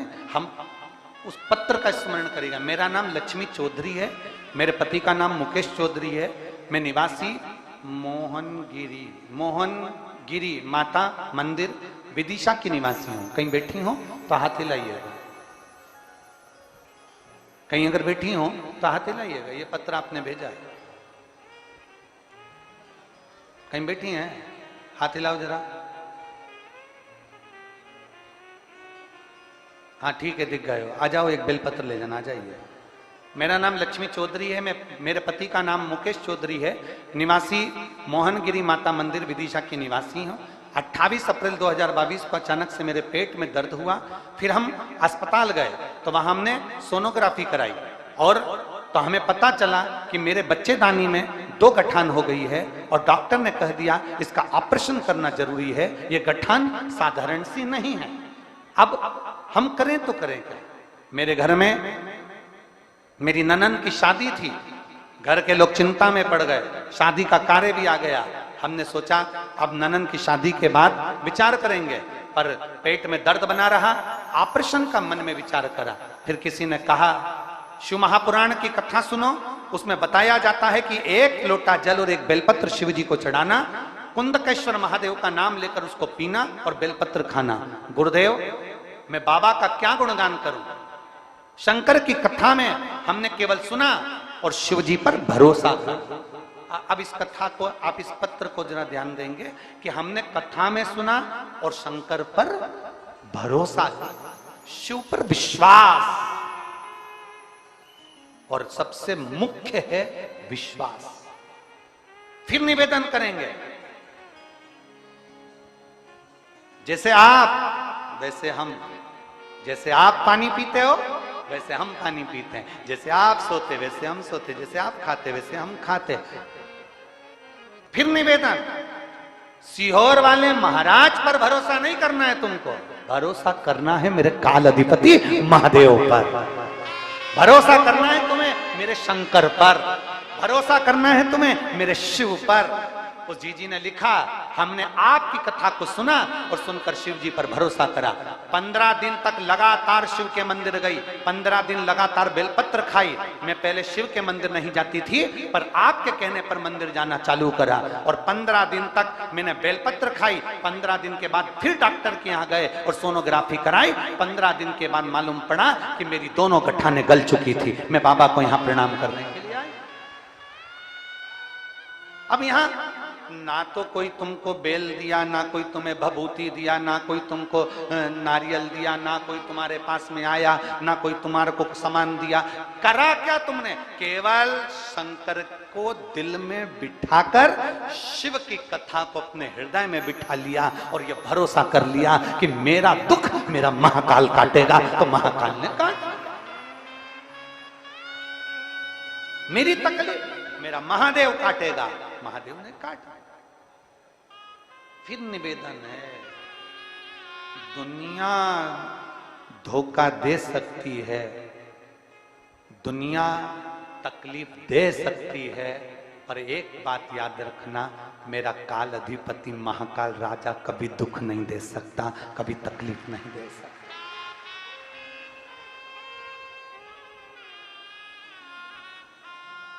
कभी तक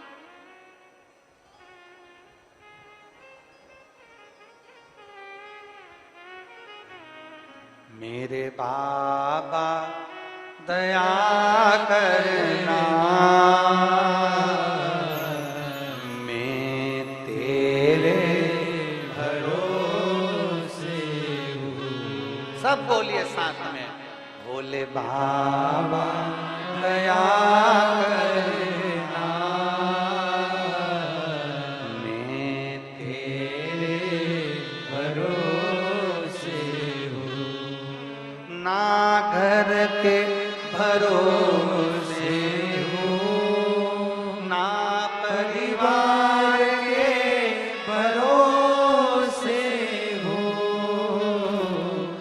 ना घर के भरोसे हूँ, ना परिवार के भरोसे हूँ।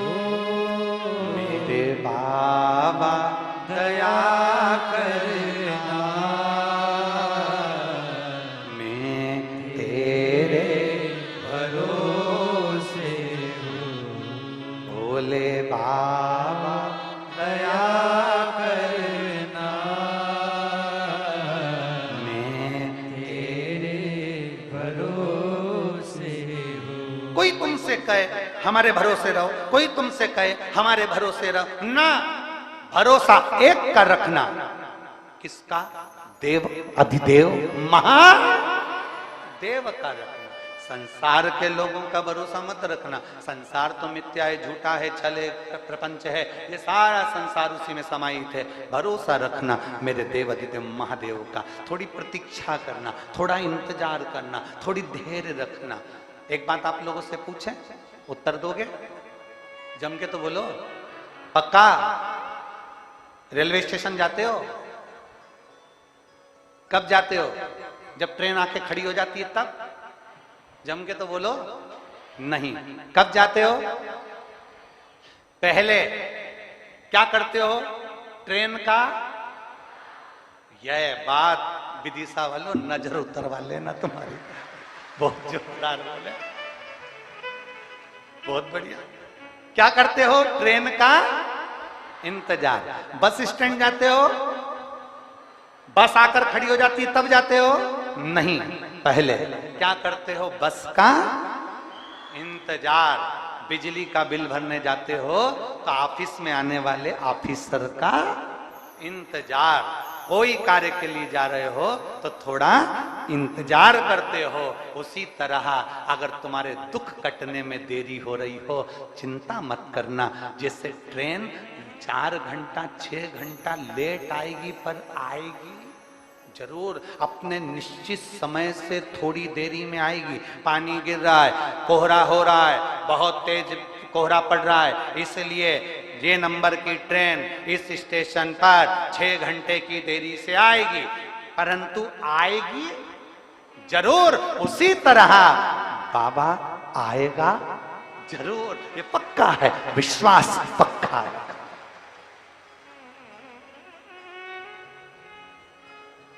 मेरे बाबा दया करना, मैं तेरे भरोसे हूँ। बाबा आएगा। अभी कुछ देर पहले आदरणीय पंडित जी महाराज बोल रहे थे कि गुरुजी ये कथा तो हो गई, पर 2 से 3 साल बाद, 3 साल बाद इसी विदिशा में वापिस मैं कथा कराऊंगा, ये बाबा जी बोल रहे थे।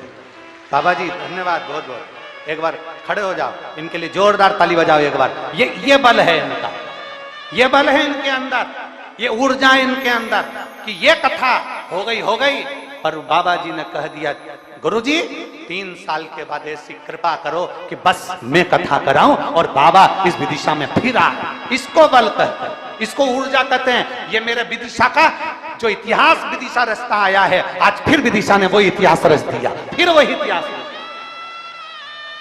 इसको कहते हैं विदिशा, इसको कहते हैं बेत्रवती का तट, जहां मेरे भगवान राम भी आए हैं, तो ये शिव पुराण वापिस जरूर आएगी, ये निश्चितता। इसको बल का, इसको आनंद का।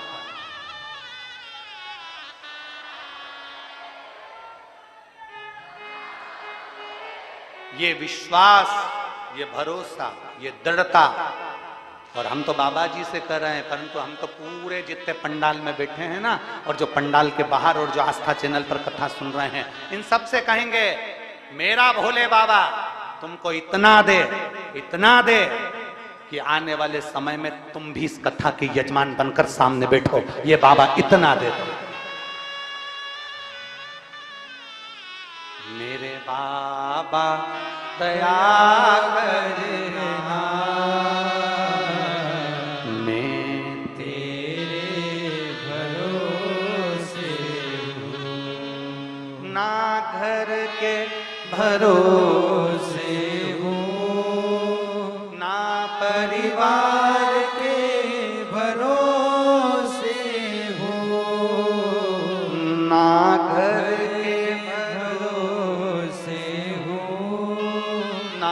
परिवार के भरोसे हो।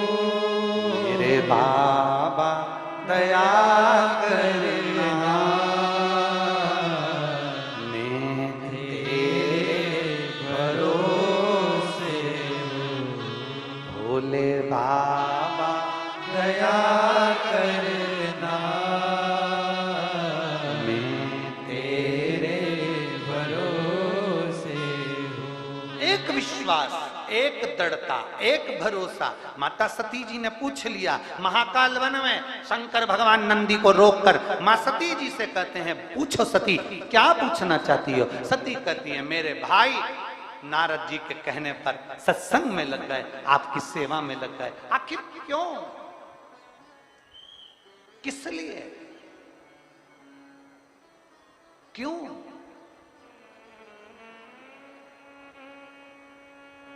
किस लिए? देवादिदेव महादेव ने कहा सती एक जन्म का नहीं, ना जाने कितने जन्मों का, कितने कितने जन्मों का कोई पुण्य फल प्रकट हुआ, तब तुम्हारे भाई मेरी सेवा में, नारायण की सेवा में, भगवान की सेवा में लग जाते हैं।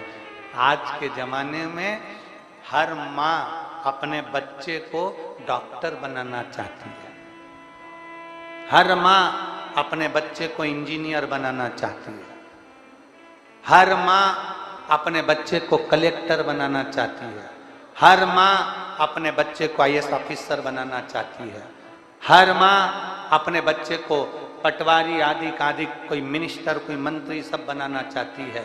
पर मैं पूछूं किसी माँ से, इसमें से कोई माँ ऐसी है जो अपने बेटे को स्वामी विवेकानंद, रामकृष्ण परमहंस, चैतन्य महाप्रभु और वीर शिवाजी बनाने के लिए आतुर हो, जो अपनी बेटी को महालक्ष्मी बनाने के लिए आतुर हो?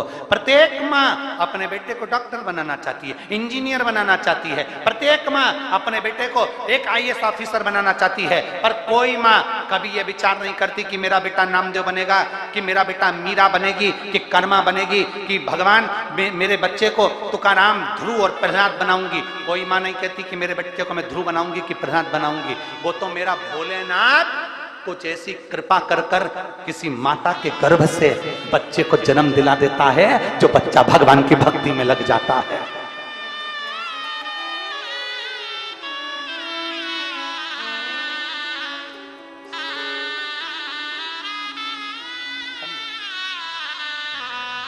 मत पूछो, अब तो सब गावन अच्छा कर दो, खुश होकर आंसू बोलो, हो गया।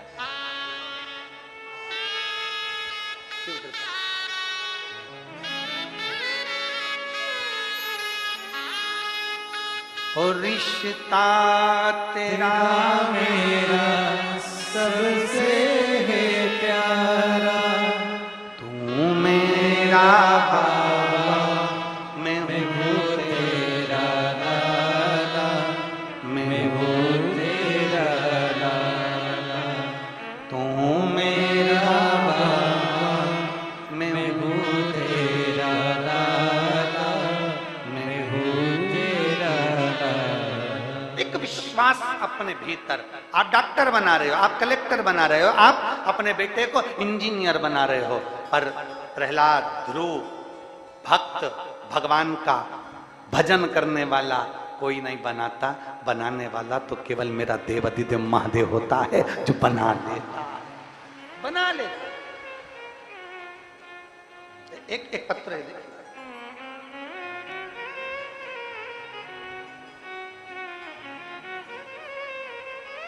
माला सोनी, दिलीप जी सोनी, राजस्थान के जिला बांसवाड़ा से आया। कहीं बैठे हो तो हाथ हिलाएं, कहीं बैठे हो। माला जी सोनी, दिलीप जी सोनी, राजस्थान के जिला बांसवाड़ा से आए। कहीं बैठे हो तो हाथ हिला सकते हैं, कहीं बैठे हो तो दोनों हाथ अपना हिला सकते हैं। मेरी बेटी डॉक्टर के एग्जाम के लिए काफी समय से प्रयास कर रही थी। पत्र को आप लोग एलईडी पर पढ़ सकते हैं। मेरी बेटी डॉक्टर के एग्जाम के लिए काफी समय से प्रयास कर रही थी, लेकिन वो हमेशा नंबर से रह जाती थी। अब करें तो करें क्या? बेटी डॉक्टरी की पढ़ाई कर रही। हमने अपनी बेटी से कहा कि वो सीहोर वाला महाराज कहता है कि मेहनत दिल से करना और पूरी करना, और मेहनत कर कर आखिरी में जब एग्जाम देने जाना तो बेलपत्री पर शहद लगाकर बाबा को चढ़ा कर जाना। अब की बार मेरी बेटी से मैंने कहा कि तू इतनी मेहनत कर कि अपनी जान से ज्यादा मेहनत कर। मेरी बेटी ने मेहनत करी, एग्जाम देने के लिए गई तो बेलपत्र पर शहद लगाकर गई, और बाबा की ऐसी कृपा हो कि आज मेरी बेटी डॉक्टर बन गई। मैं बाबा को यहां प्रणाम करने के लिए आया, मैं शिव जी को नमन करने के। अगर कहीं बैठी हो तो आ सकती हैं एक बेलपत्र लेने के लिए। माला सोनी, दिलीप जी सोनी, राजस्थान, जिला बांसवाड़ा से कथा में पहुंचे हैं विदिशा। ये शिव भक्ति एक अविरल भक्ति है। शंकर की भक्ति कोई साधारण नहीं है महाराज। आपने उसको दिल से पुकारा है, वो दिल से आता है। दिल से।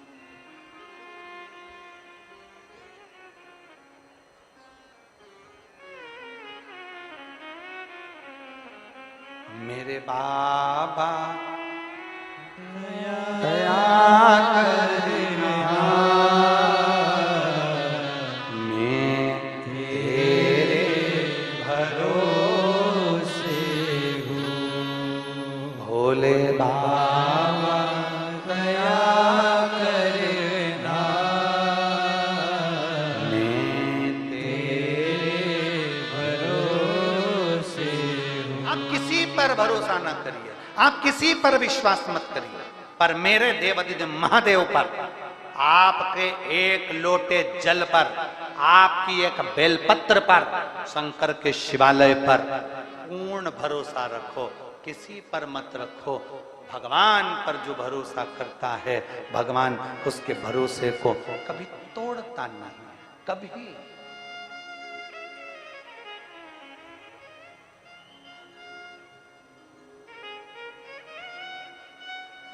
एक बात कहें, समझने की है। आज का जो जमाना है उसको देखकर बोल रहे हैं। आज के समय के हिसाब से किसी पे भरोसा ना किया जाए। बहन भाई का जो संबंध है, निवेदन है, भाई अपनी बहन को कभी अकेला ना छोड़े। भाई अपनी बहन को सूना ना छोड़े, अकेला ना छोड़े। बाप अपनी बेटी को अकेला ना छोड़े। बाप अपनी पुत्री को अकेला ना छोड़े। सेठ अपनी तिजोरी को अकेला ना छोड़े। भाई बहन को अकेला ना छोड़े। से एक पिता अपनी पुत्री को अकेला ना छोड़े। एक सेठ अपनी तिजोरी को अकेला ना छोड़े। और शिव महापुराण की कथा कहती है, आप अपने दिल को अकेला ना छोड़िए, शिव के साथ जोड़िए। आप अपने दिल को, सबसे शांत क्या है दुनिया में, सबसे ठंडा, दुनिया में सबसे ठंडा केवल दो ही चीज हैं, एक पानी और एक मन। ये सबसे ज्यादा ठंडे हैं। क्या क्या? जम के बोलो। पानी, मन, ये बहुत ठंडे हैं।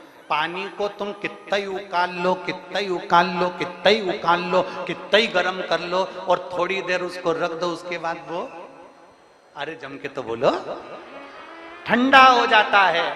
पानी कितना भी गर्म करो, बाद में वो ठंडा हो जाता है। उसी तरह ये मन है, इसमें कितना ही गुस्सा आ जाए, कितना ही गुस्सा आ जाए, कितना ही गुस्सा आ जाए, तुम्हारा मन कर जाए, मैं ये कर दूं, मैं वो कर दूं, कितना ही गुस्सा आ जाए, पर 2 घंटे, 3 घंटे, 4 घंटे बाद जैसे पानी ठंडा हो जाता है, बाद में गुस्सा भी ठंडा हो जाता है। ये दोनों ठंडे।